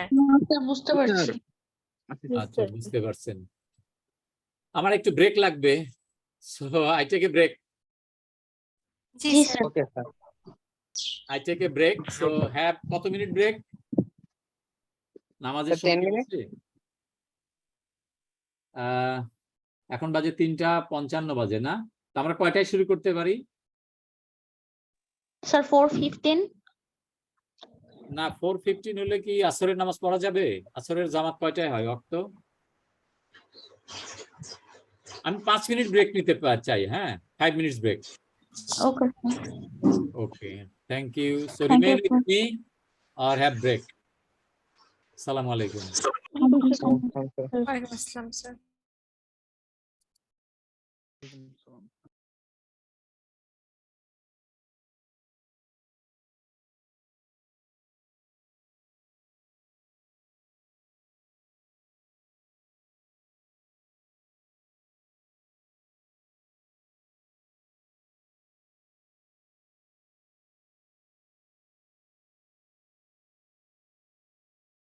এই ভাই কামরুজ্জামান হারায় গেল মনে হয়। আছেন কামরুজ্জামান? নাই, বাট আছে কিন্তু আমার সাথে রোল 52। আচ্ছা যাক, নাই। নেক্সট আমরা যাই না? সো টাইপ অফ আইডিয়াস, একটা হচ্ছে হোস্ট বেস, আর একটা হচ্ছে কি সাইদুর রহমান হোস্ট বেসড, আর একটা কি হতে পারে নেটওয়ার্ক বেসড। আমরা আসবো। সো আমরা যাই, একটা হচ্ছে হোস্ট বেসড। হোস্ট বেসডটা কি করে? আমি যেটা বলেছি যে প্রত্যেকটা ক্লায়েন্ট মেশিন বা সার্ভার লেভেলে যেগুলোকে ইন্ট্রুশন ডিটেকশন করা হয় সেইটাকে সাধারণত হোস্ট বেস ইন্ট্রুশন ডিটেকশন বলা হয়, এবং এটা ইউজুয়ালি এটা একটা সফটওয়্যার বেসড হতে হবে। এটা সাধারণত একটা হার্ডওয়্যার বেসড সাধারণত হচ্ছে না, কারণ প্রত্যেকটা মেশিন লেভেল পর্যন্ত হার্ডওয়্যার বেসড আইডিএস বসানোটা it is very difficult also, very expensive also, তাই না? জি sir. So it's a software application that can detect an attack as it occurs. So এটা কি কি মনিটর করে? সিস্টেম কলস এন্ড ফাইল সিস্টেম অ্যাক্সেস, কোন ক্লায়েন্ট কোন সিস্টেম কোন পোর্টকে কল করছে, কোন পোর্টের কোন ফাইলটাকে অ্যাক্সেস করছে, এটাকে সে ডিটেক্ট করবে। Can recognise unauthorised registry modification if anyone tries. Unauthorised registry modification যদি কেউ করে এটাকে অবশ্যই এটা দেখবে। Host input and output communication, detects anomalous activities of the client machines. So it's a host-based intrusion detection system. So disadvantage, এটার যেরকম advantage আছে যে এটা ক্লায়েন্টের মেশিনে পর্যন্ত it can connect, but it has got some disadvantage as well. Disadvantage গুলো কি? আচ্ছা আমি কারেক্ট বুঝতেছি। Cannot monitor network traffic that doesn't reach local system. হ্যাঁ, সাধারণত ইতিহাস শুনতে পাচ্ছেন? রোল 46। জি স্যার। আচ্ছা, কথা বললেন মাঝে মধ্যে। জি স্যার, আমি কথা বলছি স্যার। ঠিক আছে। সো সাধারণত সিন্স এটা হচ্ছে ক্লায়েন্ট মেশিন পর্যন্ত অ্যাপ্লিকেশন লেভেলের, সাধারণত নেটওয়ার্ক ট্রাফিক যেগুলো থাকে, নেটওয়ার্ক ট্রাফিক বলতে router to router, switch to switch, তো এই ধরনের ডেটা ট্রাফিক গুলো সাধারণত it can't monitor as it cannot reach to the those application মানে মেশিন পর্যন্ত পৌঁছাইতে পারে না বলে। all log data is stored locally, অর্থাৎ নিজের মেশিনে হতে পারে বা লোকাল সার্ভারে হতে পারে। Resource intensive and can slow the system, প্রত্যেকটা মেশিনে যখন এটা এই অ্যাপ্লিকেশনটা ইনস্টল করা হয় তখন প্রত্যেকটা মেশিন তার বেশি সময় নেয়, তো প্রত্যেকটা মেশিন হয়ে যায় তখন একটু এবিট স্লো। এবং এটা যদি আপনি লাইসেন্স সফটওয়্যার হিসেবে কিনতে চান, লাইসেন্স সফটওয়্যার হিসেবে করতে চান, যে মনে করেন আপনি 5000 ক্লায়েন্টের জন্য কিনলেন, মনে করেন বিউপি তে আমরা যদি কিনতে চাই, বিউপির আমাদের ওয়ার্ক স্টেশন আছে 5000, সো 5000 ওয়ার্ক স্টেশনের জন্য যদি আমরা কিনতে চাই তাহলে ইট উইল লাইসেন্সড ভার্সন যদি কিনতে চাই তাহলে it will cost you heavily, অনেক বেশি লাগবে নাকি? সো এটাকে কোথায় বসে আমরা? ফায়ারওয়ালের আগে না পরে?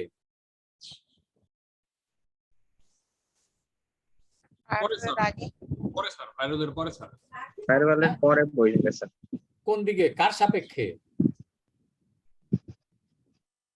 কার সাপেক্ষে ফায়ারওয়ালের আগে? স্যার লোকাল এরিয়ার সাপেক্ষে স্যার, সরি পাবলিক এরিয়ার সাপেক্ষে স্যার, পাবলিক এরিয়া নেটওয়ার্কের সাপেক্ষে। না, আমার তো যে এখানে যে ইয়াটা দেখেন, ছবিটা দেখেন, ছবিটা এখানে এই যে আমার যে ক্লায়েন্টস ওয়্যার আর দে, এই যে অ্যাডমিনিস্ট্রেটর এর প্যারালালি তো আছে তাই না? অ্যাডমিনিস্ট্রেটর এর প্যারালালি আছে না? সো আমার আইডিএসটা কি? প্রথমে আমার আইডিএস, তারপরে ফায়ারওয়াল। ফায়ারওয়ালটা মোটামুটি আমার পাবলিক নেটওয়ার্কের থেকে প্রোটেকশন, তাই না? আপনি ইচ্ছে করলে বসাইতে পারেন এই পাশে আর একটা ফায়ারওয়াল দিতে পারেন, that doesn't matter, but usually আইডিএসটা এখানে আমরা বসাচ্ছি। নেক্সট প্যাটার্নটা হচ্ছে network intrusion detection system. So এটা কি ডিভাইস নাকি অ্যাপ্লিকেশন? সফটওয়্যার কি হতে পারে?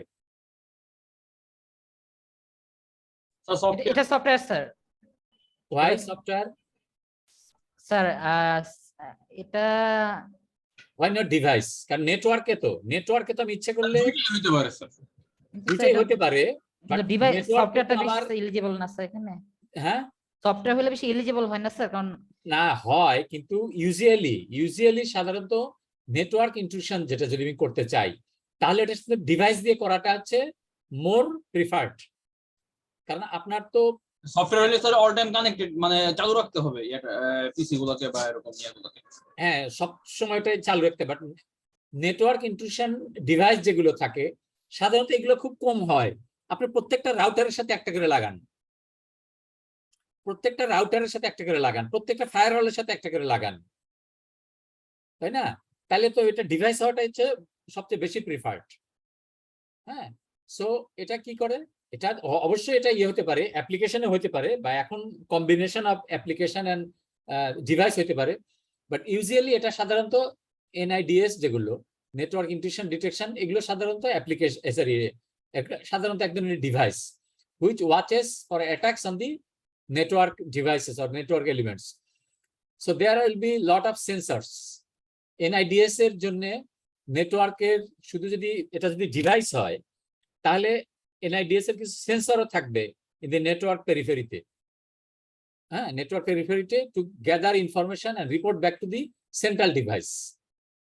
মনে করেন আমার NIDS একটাই থাকলো আমার ফায়ারওয়ালের এই পাশে, ফায়ারওয়ালের সাথে, বাট এটার কিছু সেন্সর থাকবে টু গ্যাদার ইনফরমেশন। আর passive NIDS will sound an alarm. NIDS may use one or more of the evaluation technique. কি সেটা আমরা পরের টেবিলে দেখতেছি, এটা বইয়ের সাধারণত 7.5 আছে। ফলোইং এই টেবিলটাতে আমি এখানে নিয়ে আসছি। প্রোটোকল স্ট্যাক ভেরিফিকেশন, সাধারণত যেগুলো ব্রোকেন প্রোটোকল থাকে, ফ্র্যাগমেন্টেড আইপি প্যাকেট থাকে, সাধারণত এগুলো দিয়ে সাধারণত NIDS এ ইয়া করা হয়, ইন্ট্রুশনকে ডিটেক্ট করা যায়। লাইক দি সাম অ্যাটাক লাইক ইনভ্যালিড আইপি বা ইনভ্যালিড TCP, UDP বা ICMP প্রোটোকল, সাধারণত এগুলোকে মনিটর করে প্রোটোকল ব্রোকেন প্রোটোকল কিনা বা ইনভ্যালিড প্রোটোকল কিনা সেগুলোকে সাধারণত এটাকে ইয়া দেখা যায়, আইডেন্টিফাই করা যায় এবং এটাকে ইন্ট্রুশন ডিটেক্ট করা যায়। অ্যাপ্লিকেশন প্রোটোকল ভেরিফিকেশন, লাইক মনে করেন যে ইনভ্যালিড প্রোটোকল যেগুলো আমরা যতগুলো বললাম, সেই ইনভ্যালিড প্রোটোকল যেগুলো মনে করেন DNS, SNMP, FTP বা MITM, এই ধরনের যে প্রোটোকল গুলো আছে সেগুলো যদি ইয়া হয়, সেগুলো যদি ফেক হয় বা সেগুলো যদি ইয়া হয়, স্পুফিং হয়, এই ধরনের গুলোকে সাধারণত এই টেকনিক দ্বারা ডিটেক্ট করা সম্ভব। Creating extended log, NIDS can log unusual events and then make this available to other network logging monitor system. মানে একটা NIDS থেকে ডেটাবেস সাধারণত অন্য NIDS এ ইয়া করা যায়, ট্রান্সপোর্ট করে সেগুলোকে বিহেভিয়ার প্যাটার্ন হিসেবে ডিটেক্ট করা যায়। অ্যাপ্লিকেশন অ্যাওয়্যার IDS, মানে এটা হচ্ছে কি, it can detect the contextual knowledge of the application, অর্থাৎ it can know which version of the application or the operating system it is using. মানে এটা হতে পারে খুব ইনভ্যালিড অ্যাপ্লিকেশন, অথবা এটা অবসলিট অ্যাপ্লিকেশন হতে পারে, বা এই ধরনের যেগুলো ক্লেভার ধরনের যেগুলো ইয়ে আছে, অ্যাপ্লিকেশন আছে, সেগুলো হতে পারে। তো সেগুলোকে ডিটেক্ট করা এবং সেগ্রিগেট করা, এই ধরনের অ্যাপ্লিকেশন আর IDSও আছে। নেক্সট হচ্ছে IPS। IDS এর সাথে IPS এর পার্থক্য কি? IDS মনিটরস, আর IPS-টা কি করে? It monitors as well as immediately block a malicious attack, but most of the activities are similar to network IDS, network intrusion detection system যেগুলো আছে তার মতোই।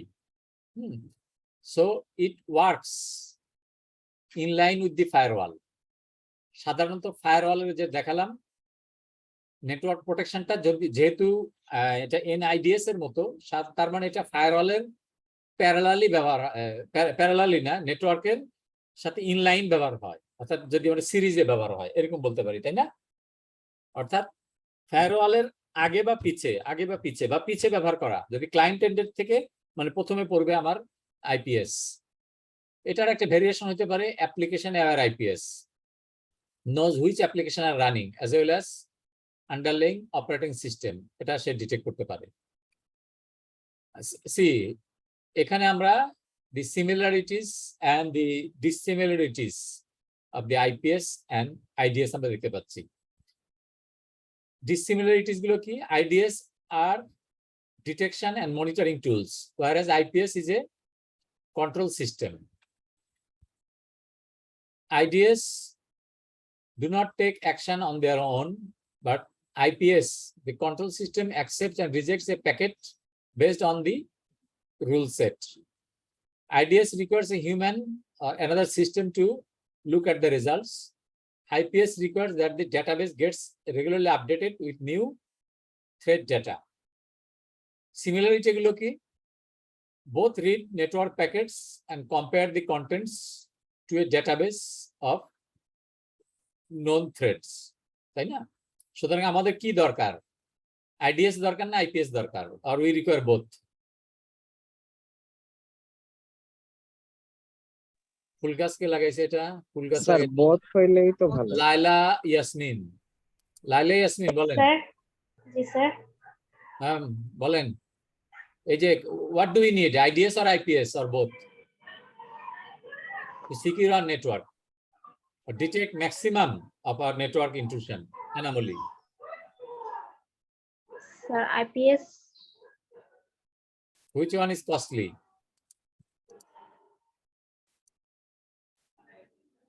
Any idea? Anyone?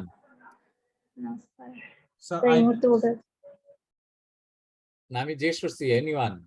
Sir IPS costly sir. IDS costly sir, IPS টা না sir. But there are devices which can perform both,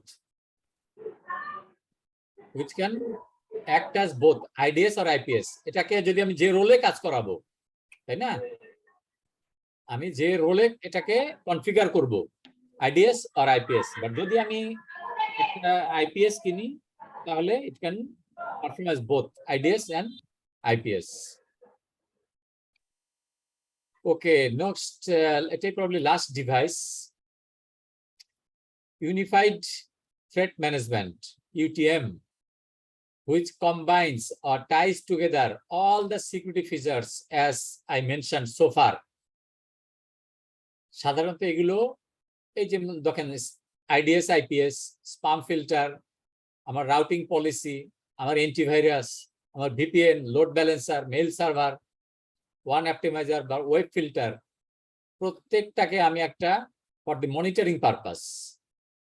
monitoring purpose, remember একটা super UTM machine, এটাকে আমি unified threat management, all threats which can be filtered or which can be configured through all these separate devices can be unifiedly monitored in this super UTM, Unified Threat Management. It is one simple to use, easy to manage appliance. In addition to having a firewall, VPN or IPS, every UTM appliance supports network or cloud-based centralized management. So then এটা হচ্ছে আরো খুব higher লেভেলে যারা cloud লেভেলে যারা কাজ করে, ক্লাউড লেভেলে যারা রেন্ট করে, ক্লাউড লেভেলে যারা সার্ভিস প্রোভাইড করে, সাধারণত তাদের এগুলোকে সাধারণত সুপার ইউটিএম থাকে বা থাকতে পারে। But it's a very advance technology, খুব একটা অ্যাডভান্স লেভেলের মেশিন। এগুলোর জন্য ম্যানেজমেন্টের জন্য এক্সট্রাঅর্ডিনারিলি কোয়ালিফিকেশন লাগে, যেগুলো এই সুপার ইউটিএম গুলো ম্যানেজ করার জন্য। বুঝতে পারছেন ওয়াসিফ, ইমরান? জি স্যার।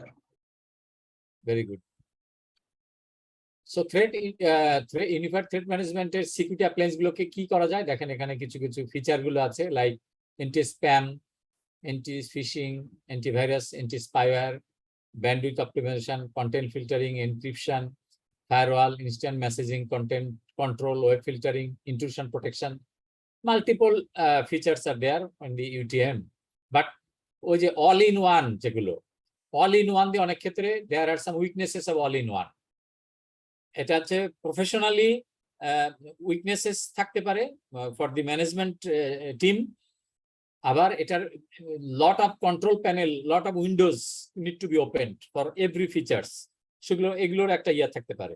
সুতরাং এইগুলো সাধারণত অল ইন ওয়ান। আপনারা একসময় একটা টেকনোলজি দেখেছিলেন না, আমি না দেখেছি, এটা হচ্ছে যে ইয়ার ভিতরে এটা কি বলে, চায়না কিছু প্রোডাক্ট পাওয়া যায়, ওটার ভিতরে আরে কি বলে, ওটার ভিতরে ট্রানজিস্টার, ওটার ভিতরে টর্চ লাইট, ওটার ভিতরে মোবাইল, ওটার ভিতরে এরকম নানান ফিচার একসাথে থাকে। এরকম ডিভাইস দেখছেন কখনো? জি স্যার, ওগুলো কিন্তু খুব চার্জার লাইট বোঝাতে থাকে স্যার। হ্যাঁ, ওগুলো কিন্তু বেশি দিন কাজ করে না। জি না স্যার, মাল্টি ফাংশন সবকিছু খারাপ। এগুলো খুব কাজ করে না, সুতরাং সেপারেটলি ব্যবহার করাটাই better, but these are also available. Okay, now এখন আসি আমরা হচ্ছে এতক্ষণ দেখলাম কিন্তু আমরা আমাদের আউটলাইন যেটা ছিল সিকিউরিটি থ্রো নেটওয়ার্ক ডিভাইসেস, আমরা এতক্ষণ দেখেছি network devices up to slide 45। এখন আমরা দেখব security enhance through network technologies, তারপরে আছে আমাদের security through network elements, but এগুলো ছোট ছোট, এগুলো আমরা টেকনোলজিস গুলোতে আসি। ফার্স্ট টেকনোলজি হচ্ছে নেট আর প্যাট। Excuse me sir. হ্যাঁ, এক্সকিউজ। পারমিশন দিলে আমি জামাতের সালাতটা আদায় করে দিতাম। কয়টায় জামাত? এই যে এখানে 4:30। আচ্ছা, পরে আসেন, যান। আমি আমার বাসায় আমার আজকে ছেলেদের সাথে পড়বো নামাজ। জি স্যার। ঠিক আছে, যান আপনি। রোল 39। আরো যারা যেতে চান জামাতে যারা পড়েন, প্লিজ গো অ্যাহেড। সো আমরা টেকনোলজি নিয়ে আলাপ করছি এখন। NAT and PAT, NAT and PAT এটা সম্পর্কে আইডিয়া আছে কার বেশি? ফখরুল। স্যার হ্যাঁ স্যার। হ্যাঁ বলেন, নেট আর প্যাট কাজ করছেন? স্যার না, নেটওয়ার্কে কাজ করা হয় নাই স্যার। আচ্ছা, তাহলে ওই যে কে যেন বললো আরেকজন, শবনম প্রবাবলি। জি স্যার। বলেন নেট প্যাট কি? স্যার একটা হচ্ছে স্যার নেটওয়ার্ক অ্যাড্রেস ট্রান্সলেশন, এটা স্যার হচ্ছে অ্যাড্রেসটাকে মানে ট্রান্সলেট করে দেয় পাবলিক টু প্রাইভেট, এরকম একটা। নট পাবলিক টু প্রাইভেট, হ্যাঁ sorry, private to public. Private to public এর স্যার ট্রান্সফার করে দেয়, এবং এটা ইউজুয়ালি স্যার ফায়ারওয়ালে ইউজ করা হয় স্যার, এবং ফায়ারওয়ালে করা হয় স্যার। Good, next. কারণ ফায়ারওয়ালের এক সাইডে থাকে স্যার হচ্ছে প্রাইভেট নেটওয়ার্ক, আর এক সাইডে থাকে হচ্ছে পাবলিক নেটওয়ার্ক। তো প্রাইভেট নেটওয়ার্কটাকে মানে ইন্টারনাল নেটওয়ার্কের স্যার ট্রান্সলেট করে সে হচ্ছে পাবলিক অ্যাড্রেসে পরিণত করে। So what are the advantage of net? নেটের অ্যাডভান্টেজটা কি? নেটের অ্যাডভান্টেজ হচ্ছে সিকিউরিটির ক্ষেত্রে স্যার, এটা স্যার বাইরের যে নেটওয়ার্কটা, বাইরের নেটওয়ার্কটা কখনোই স্যার ইন্টারনাল নেটওয়ার্ক কি আছে বা আইপি কি আছে স্যার, এটা স্যার সে আইডিয়া করতে পারে না স্যার। কারণ আপনি আমরা কোন ব্লক ইউজ করতেছি প্রাইভেট, সেটা স্যার বোঝা যায় না স্যার। আর আমি বলবো স্যার। হ্যাঁ মারুফ।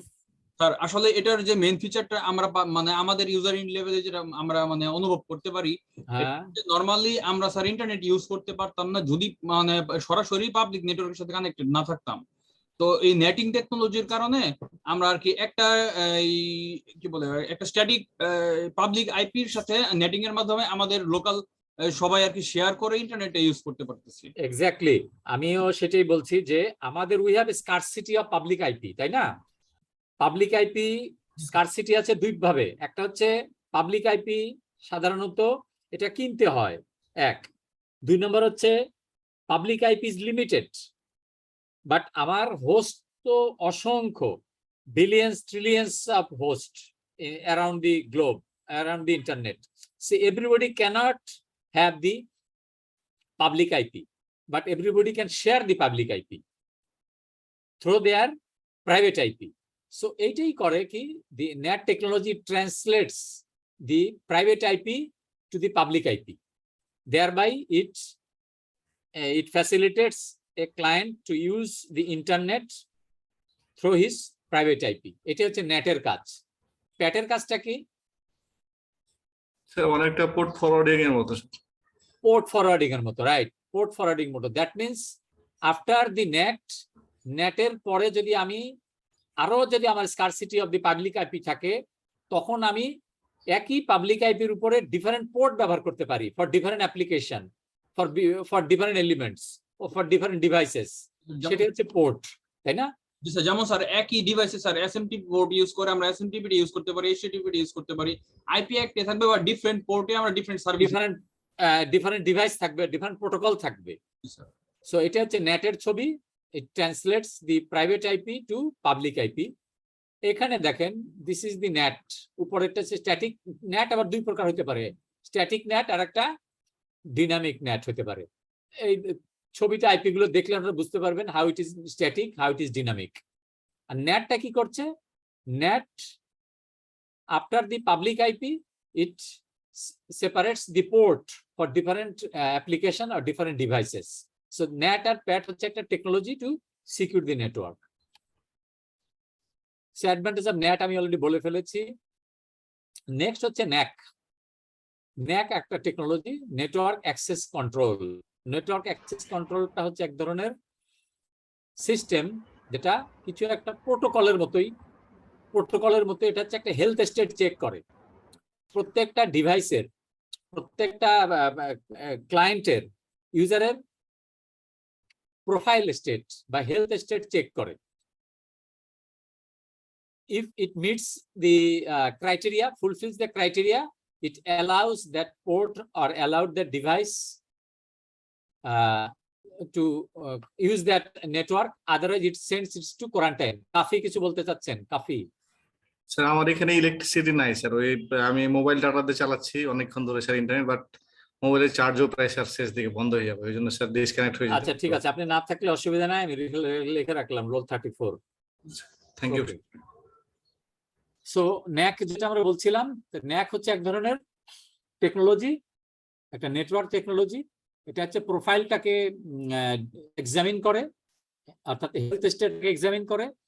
If it fulfills the criteria, it allows, otherwise it sends to quarantine. So it consists of two process. একটা হচ্ছে authentication আর একটা হচ্ছে authorization, তাই না? During authentication, the NAC system prompts the user to enter credentials in order to verify their identity as an authorized user.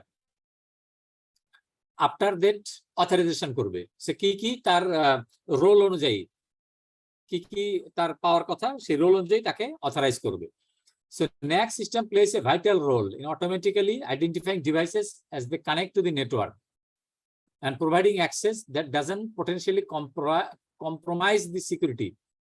হ্যাঁ, কারণ যে কেউ স্পেশালি মোবাইল নেটওয়ার্কে, মনে করেন আমার ওয়্যারলেস নেটওয়ার্কে anyone tries to intercept or interact, so তাকে এই সিস্টেমটা, NAC সিস্টেমটা যদি NAC সেখানে অ্যালাবল থাকে, সো সে তার প্রোফাইলটা দেখবে। প্রোফাইলটা দেখলে সে কোন প্রোটোকলটা ব্যবহার করছে, সে IPv4 ব্যবহার করছে না IPv6 ব্যবহার করছে, সেটা দেখে তাকে অ্যালাউ ডিসঅ্যালাউ করবে, না আদারওয়াইজ তাকে কোয়ারেন্টাইন করবে। এখানে দেখেন ন্যাকের যে স্টেপ গুলো আছে, অর্থাৎ সে কিভাবে হেলথ স্টেটটাকে অথরাইজ করে, অথেন্টিকেট করে, দেন অথরাইজ করে। Step 1, step 2, step 3, step 4, step 5. So let's take 5 take if no health certificate, client sent to quarantine. এটা হচ্ছে ন্যাকের একটা টেকনোলজি। এই টেকনোলজিটা বুঝতে পারছেন সবাই? জি স্যার। সো আমি টেকনোলজি সম্পর্কে তিনটেই বললাম, ন্যাক এন্ড ন্যাক। এখন আসি আমরা হচ্ছে security through network design elements. এখানে আমরা কি দেখব? এখানে আমরা দেখব হচ্ছে DMZ, subnetting, virtual LAN and remote access. আমার সাথে কি সবাই আছেন? জি স্যার। নাই আরিফরিন সুলতানা নাই। 27 স্যার আমি আছি স্যার। আছেন? জি স্যার। আপনি তো কোথায় দেয়ালে হেলান দিয়ে আছেন, আমি তো দেখতে পাচ্ছি। আচ্ছা, আর কে আছে দেখি। আচ্ছা, সবাই আছে ধরে নিচ্ছি।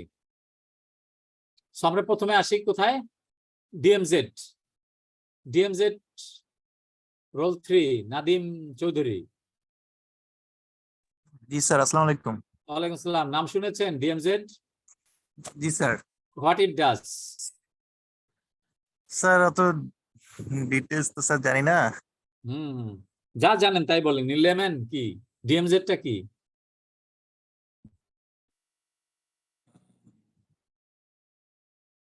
স্যার এটা তো যেরকম জানা নেই। আচ্ছা, ডিএমজেডটা it separates your secure network from the unsecured network. It is in between your private and public network. সেটাকে বলা হয় সাধারণত DMZ. Usually the internet is trusted or untrusted? Sir, untrusted, sir. Untrusted. And your private network is Trusted, sir. trusted or secure network. Yes, But between these two, your private and public, all the enterprise network or the organization network usually have or must have a DMZ to support its clients for all type of services or utilities available in the internet, like the mailing, DNS, DNS, sir. DNS, like the web server. Web servers. এই যে সার্ভিসগুলো তো তাকে নিতে গেলে তো public আইপিতেই যাইতে হবে, তাই না?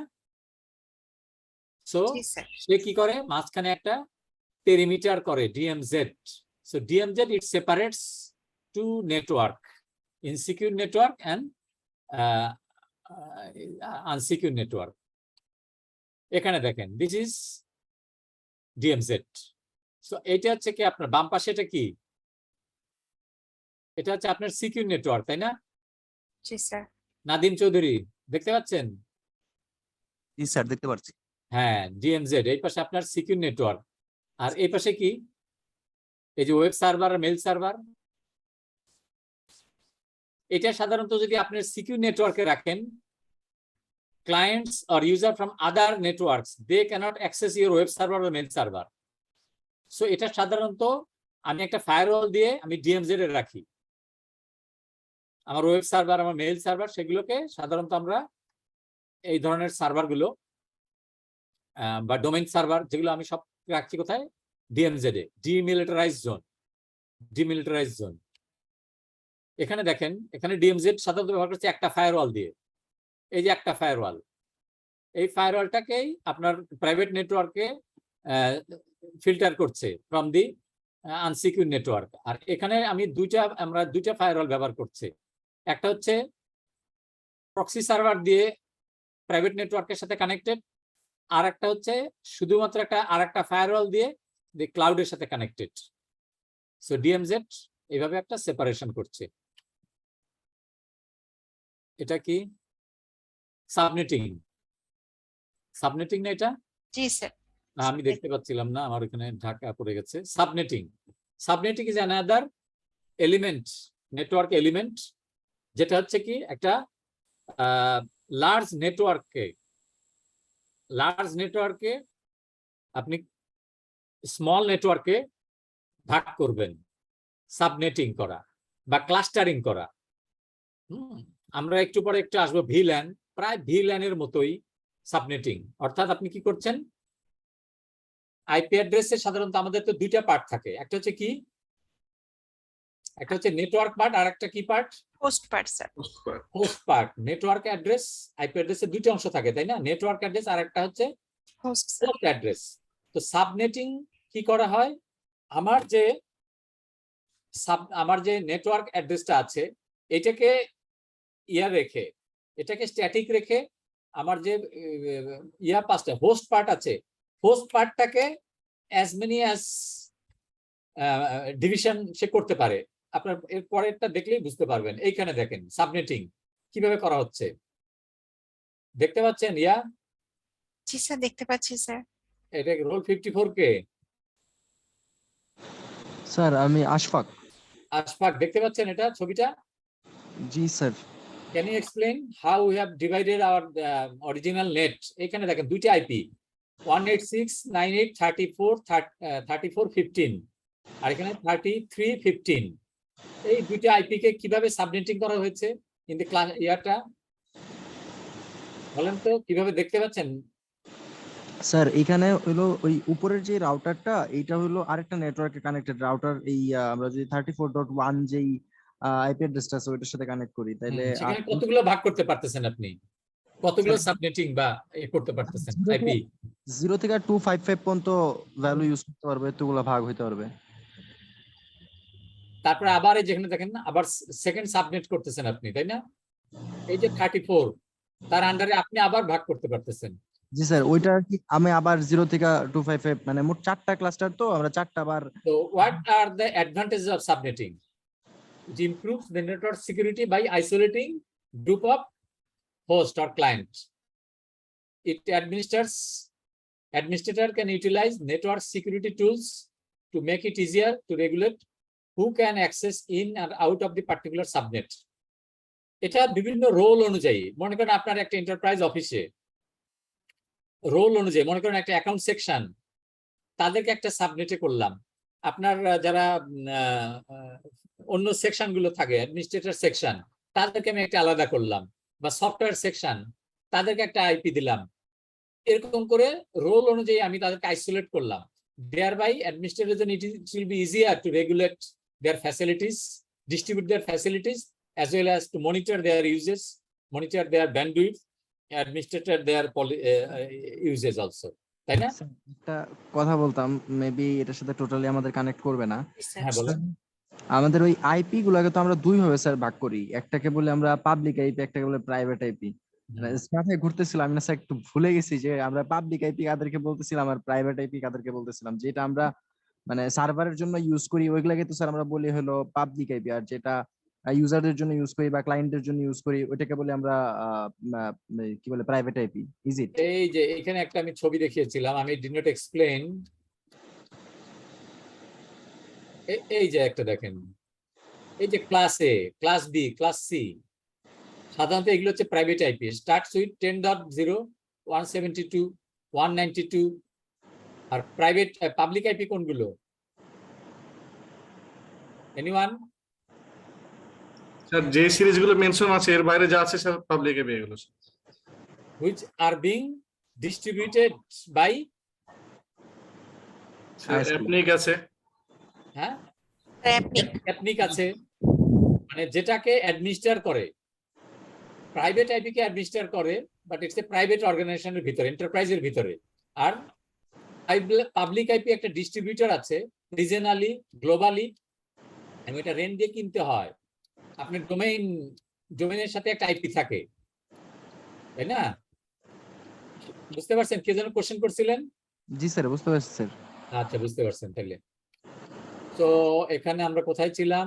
অ্যাডভান্টেজ অফ সাবনেটিং, এখানে ছিলাম, তাই না? allows network administrator to hide the internal network layout, makes it more difficult for attackers to target their attacks. সে হয়তো একটা সাবনেটকে অ্যাটাক করতে পারলেও আর একটা সাবনেটকে অ্যাটাক করার জন্য তাকে অনেকগুলো হার্ডওয়্যার, অনেকগুলো সফটওয়্যার লেয়ার পার করতে হয়, তখন যেতে পারে। তো সাবনেটিং এর এটা একটা অ্যাডভান্টেজ।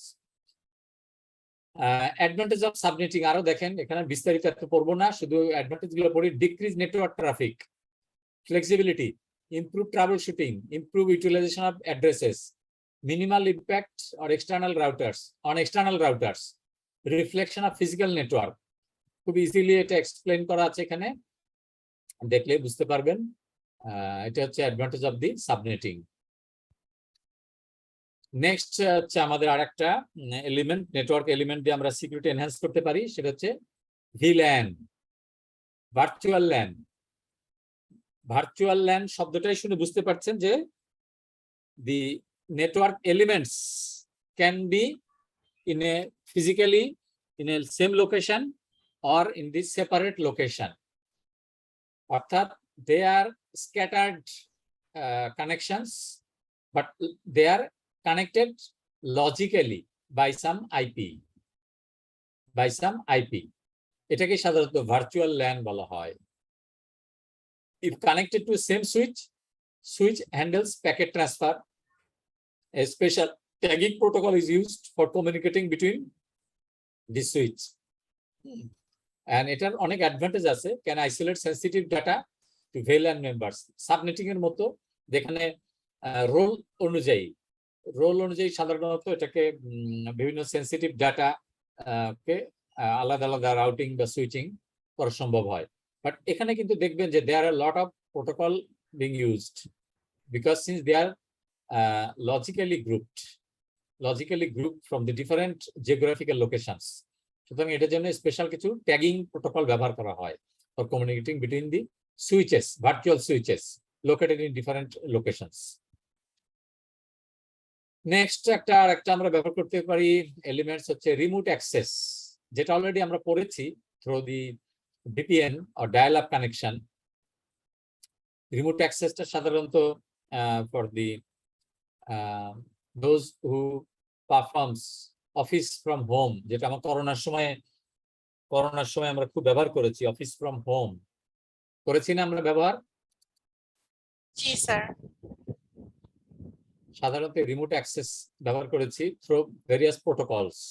এখন তো আমরা অনেক রেডিমেড প্রোটোকল পাচ্ছি, like the Zoom, Google Meet বা এই ধরনের আমরা রেডিমেড একটা অ্যাপ্লিকেশন গুলো পাচ্ছি, available in the mobile, available in the Windows, বিভিন্ন প্ল্যাটফর্মে পাচ্ছি। But there are certain times যখন এই ধরনের অ্যান্ড্রয়েড সিস্টেমে বা উইন্ডোজে বা অন্যান্য অপারেটিং সিস্টেমে এই ধরনের অ্যাপ্লিকেশন ছিল না, তখন এই রিমোট অ্যাক্সেস এই টেকনোলজিগুলো বা এই ইয়েগুলো টার্মিনোলজিগুলো খুব ইম্পর্টেন্ট ছিল। রিমোট ডেস্কটপ যেগুলো, রিমোট ডেস্কটপ আপনারা করেন না? জি স্যার। রিমোট ডেস্কটপ হ্যাঁ স্যার করি স্যার। কোনটা করেন মারুফ? উইন্ডোজ রিমোট ডেস্কটপ ফি স্যার করি আর উইন্ডোজের ডিফল্টও করি স্যার। উইন্ডোজের ডিফল্টটা ইউজ করি স্যার। কি উইন্ডোজের ডিফল্ট যে স্যার রিমোট অ্যাক্সেস আছে এটা ইউজ করি স্যার। রিমোট হ্যাঁ হ্যাঁ, আরেকটা কি আছে মারুফ বলতেছিল? এনিডেক্সাস, টিমভিউয়ার আর অনেক আছে। তারপর ভিএনসি আছে স্যার। ভিএনসি আছে। So there are lot of technologies available for the remote access. Remote access সাধারণত টেলিকমিউটার্স, এই যে আমরা যেটা আমাদের ইয়ে অফিসগুলো সাধারণত আমাদের রিমোট সার্ভিস দিচ্ছে বিভিন্ন বিদেশি বিভিন্ন অর্গানাইজেশনকে, বাংলাদেশ থেকে বিভিন্ন রিমোট সার্ভিস দিচ্ছে। They use this kind of technology. হ্যাঁ, they may use encrypted version of the technology or simple plain software for enabling the connection. So এটা একটা elements বা technology. Okay, so summary করার আগে কোশ্চেন বলেন, any question? Sir বর্তমানে যে server আমরা AWS বা Azure এগুলো ইউজ করি বা গুগল ক্লাউড, এগুলো তো সব স্যার রিমোট অ্যাক্সেসের মাধ্যমে ইউজ করা হয়। কারণ আমরা যে স্যার মানে পুটির মাধ্যমে ইউজ করে থাকি বা যে অন্যান্য যে রিমোট সিস্টেম গুলো আছে ওগুলোর মাধ্যমে ইউজ করে থাকি। হ্যাঁ, এটা যদি আপনি আপনার অ্যাডমিনিস্ট্রেটর লেভেলে সেই ধরনের ইয়ে থাকে, সাধারণত SSH প্রোটোকলে স্যার কানেক্টেড হইতে হয়। হ্যাঁ, SSH দিয়ে স্যার কানেক্টেড হইতে হয়। না, SSH গুলো অনেক আগের টেকনোলজি। SSH একটা বেসিক একটা ফান্ডামেন্টাল। স্যার SSH 256 আর কি নতুন যেটা আর কি। হ্যাঁ, সো SSH বা টেলনেট যেগুলো এই ধরনের কানেকশন যেগুলো রিমোট অ্যাক্সেসের, সেগুলো দিয়ে আপনি ইউ ক্যান কানেক্ট। সেগুলো খুব আনসিকিউর স্যার, মানে AWS এগুলো কানেকশন। এই কারণে স্যার দেখা যায় স্যার ব্যাংকিং সেক্টর গুলো সবসময় স্যার নিজস্ব ডাটাবেস রাখে বা সার্ভার রাখে। এক্স্যাক্টলি। ওকে, সাইদ বলেন। ছোট রিকোয়েস্ট ছিল স্যার। হ্যাঁ বলেন স্যার, ক্লাসরুমে স্যার টপিকস টার্ম পেপারের টপিকসটা স্যার একটু লেটে সাবমিট করেছি, যদি একটু কনসিডার করতেন। আচ্ছা, ওটা আমি অনেকেরটা অলরেডি ওকে করেছি, কয়েকজনেরটা ওকে করি নাই। বিকজ টার্ম পেপারের টপিকটা হতে হবে রিলেটেড টু মাই সাবজেক্ট। কি স্যার? আমি যে সাবজেক্ট গুলো পড়াইনি, মনে করেন কে যেন একটা টপিক দিয়েছে দেখলাম, যেমন স্যার আমি দিয়েছিলাম, আমারটা নেননি। হ্যাঁ, কি দিয়েছেন আপনি বলেন? স্যার আমি দিয়েছিলাম প্রাইভেসি এন্ড সিকিউরিটি অফ কি জানি স্যার দিয়েছিলাম হলো ইলেকট্রনিক্স মিডিয়া। হ্যাঁ, privacy and security of electronics media. না, ইলেকট্রনিক্স মিডিয়া দিলে তো ওটা নেওয়া যাবে, অসুবিধা নাই। আমি যেটা অনেকের যে ব্লক চেইন আর একটা কে যেন দিয়েছিল, তাহলে স্যার আমি আবার রিসাবমিট করলাম স্যার, কারণ আমি তো স্যার এটিএন বাংলায় আছি, তাই আমি চাইছিলাম এই বিষয়ে কাজটা করতে। কি দিয়েছিলেন আপনি? Privacy and security of electronics media. আচ্ছা, এটা আপনি নিতে পারেন, অসুবিধা নাই। আচ্ছা স্যার, তাহলে আবার রিসাবমিট করে দিচ্ছি। আচ্ছা, দেন, অসুবিধা নাই। আমি অনেকেরই আমার তো একটা লেট সাবমিশন দেখাচ্ছে স্যার, একটু লেট সাবমিশন দেখাচ্ছে, অসুবিধা নাই। আমি তো 7 দিন আরো সময় আছে, এই 7 দিনের ভিতরে না দিলে কারণ আপনাদেরই সময় কমে যাবে। আপনার ফাইনাল সাবমিশনটা কবে দিয়েছি আমি? টার্ম পেপারের সাবমিশনটা কবে? 3 নভেম্বর। স্যার একটা আসলে স্যার মানে ক্লিয়ারলি বোঝা যাচ্ছে না এটা আসলে কি অ্যাকসেপ্টেড হয়েছে কি হয়েছে না, মানে যদি একটু স্যার কমেন্টে মেনশন করে দিতেন, যেটা মানে যাদেরটা আমি কোনো কমেন্টস লিখি নাই তার মানে অ্যাকসেপ্টেড, আর যাদের কোনো কমেন্টস দিয়েছি তারটা আছে মডিফিকেশন দরকার। বাট আপনাদের যত আগে দিবেন তত আপনি গেট টাইম ফর ইউর মানে composition of the year term paper. Sir আমার একটা কোশ্চেন ছিল স্যার। বলেন। আমি স্যার দুটো টপিকস দিয়েছিলাম স্যার, আপনি কমেন্টস এর মধ্যে প্রাইভেট কমেন্টসে একটা টপিক চুজ করে পাঠিয়েছেন স্যার। আমি কি স্যার ওটা নিয়েই কাজ করব? অবশ্যই। ধন্যবাদ স্যার। টার্ম পেপার লেখার ধরনটা কি রকম হবে? এটা আমি আপনার গত ক্লাসের পরে গুগল ক্লাসরুমে কিন্তু বলে দিয়েছি, দেখেন ও জি স্যার মনে পড়ছে স্যার। সব বলে দিয়েছি, ক্লাসে বলেছিলাম, আবার ফান্ডামেন্টাল রিকোয়ারমেন্ট গুলো সব গুগল ক্লাসরুমে দিয়েছি। স্যার যাদেরটা রিটার্ন হয়েছে তারা কি আবার সাবমিট করবে টপিকটা টার্ম পেপারের? না না, তাদেরটা অ্যাকসেপ্টেড। আচ্ছা, থ্যাংক ইউ স্যার। তাদেরটা আমি কোনো কমেন্টস ছাড়া রিটার্ন করেছি, তার মানে তাদেরটা accepted. Okay sir, thank you. Okay, so আমি আজকে ক্লাসে যেগুলো স্যার তাহলে পড়ালাম, স্যার আমারটা আপনি অ্যাকসেপ্ট করেছেন, আমি বুঝতে ভুল করেছি। আচ্ছা করে দিব না, অসুবিধা নেই, আপনি না না দিন। না স্যার, আপনি রিসাবমিট করতে বলছেন তো, তার মানে এটা অ্যাকসেপ্টেড, ঠিক না স্যার? যাদেরটা আমি জাস্ট কোনো কমেন্ট না লিখে রিটার্ন করেছি সেগুলো হ্যাঁ অ্যাকসেপ্ট, হ্যাঁ তাহলে স্যার আমারটা কোনো কমেন্ট করেননি স্যার, তাহলে ঠিক আছে। তার মানে অ্যাকসেপ্টেড। জি স্যার থ্যাংক ইউ স্যার, বুঝতে পারছি। সিআর সাইদুর রহমান, এটাই সবাইকে বলবেন, যেটা হচ্ছে আমি কমেন্ট ছাড়া যেগুলো রিটার্ন করছি দোজ আর অ্যাকসেপ্টেড, আর যেগুলোর জন্য কমেন্ট দিচ্ছি তার মানে সেগুলোতে নিড সাম মডিফিকেশন। ঠিক আছে, তো আজকে ক্লাস রিলেটেড আর কোনো কোশ্চেন আছে? না স্যার। আচ্ছা, আমি তাহলে একটু সামারাইজ করি। Today's class was very important and elaborate. আমি আজকে যেটা মেইনলি পড়িয়েছি হলো নেটওয়ার্কের সিকিউরিটি, বাট এটাই বললাম যে এটা একটা it's a very subject itself, এটা নিয়ে একটা সাবজেক্টই থাকে, বাট আমি এটা শর্টে চেষ্টা করেছি। ওই যে চ্যাপ্টার 7টা অবশ্যই আপনারা পড়বেন বইয়ের, ওখানে দেখবেন যে কি কি জিনিসগুলো আছে, ওখান থেকে আমি সামারাইজ করে এগুলোকে নেওয়া হচ্ছে। অর্থাৎ আমরা নেটওয়ার্ক সিকিউরিটি কিভাবে, নেটওয়ার্ক বলতে এখানে ল্যান অ্যান্ড ওয়ান বলতে চাচ্ছি, IEEE.11.3 যেগুলো সাধারণত সেগুলো, অর্থাৎ network security through devices, through various devices like the switches, routers, proxies, firewalls, load balancers, এগুলো IDS, IPS, এইগুলোর মাধ্যমে কিভাবে আমরা সিকিউরিটি এনহ্যান্স করতে পারি এটা পড়লাম।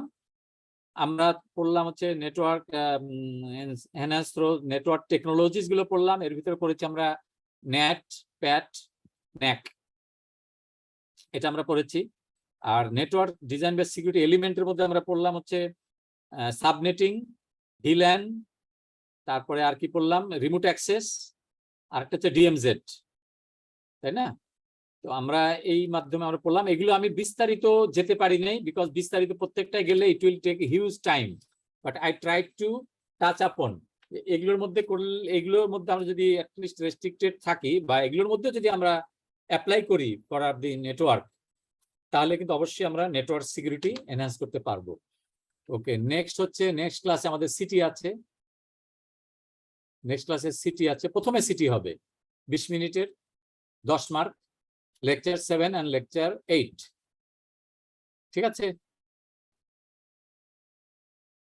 কোনো ডাউট? স্যার অনলি লেকচার 7 আর 8 তো, আবার 6 থেকে কিছু আসবে না তো? না না, 6 থেকে আসবে না।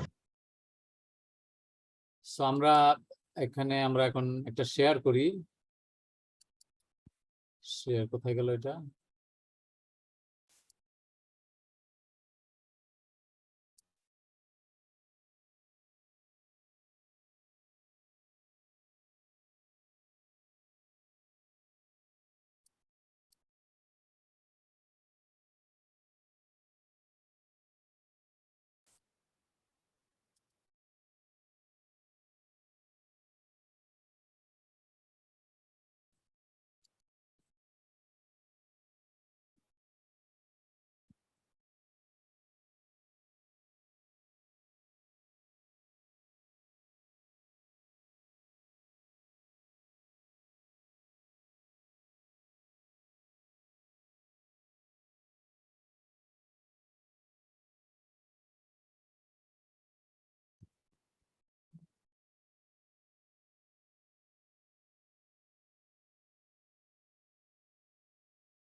স্যার আসসালামু আলাইকুম।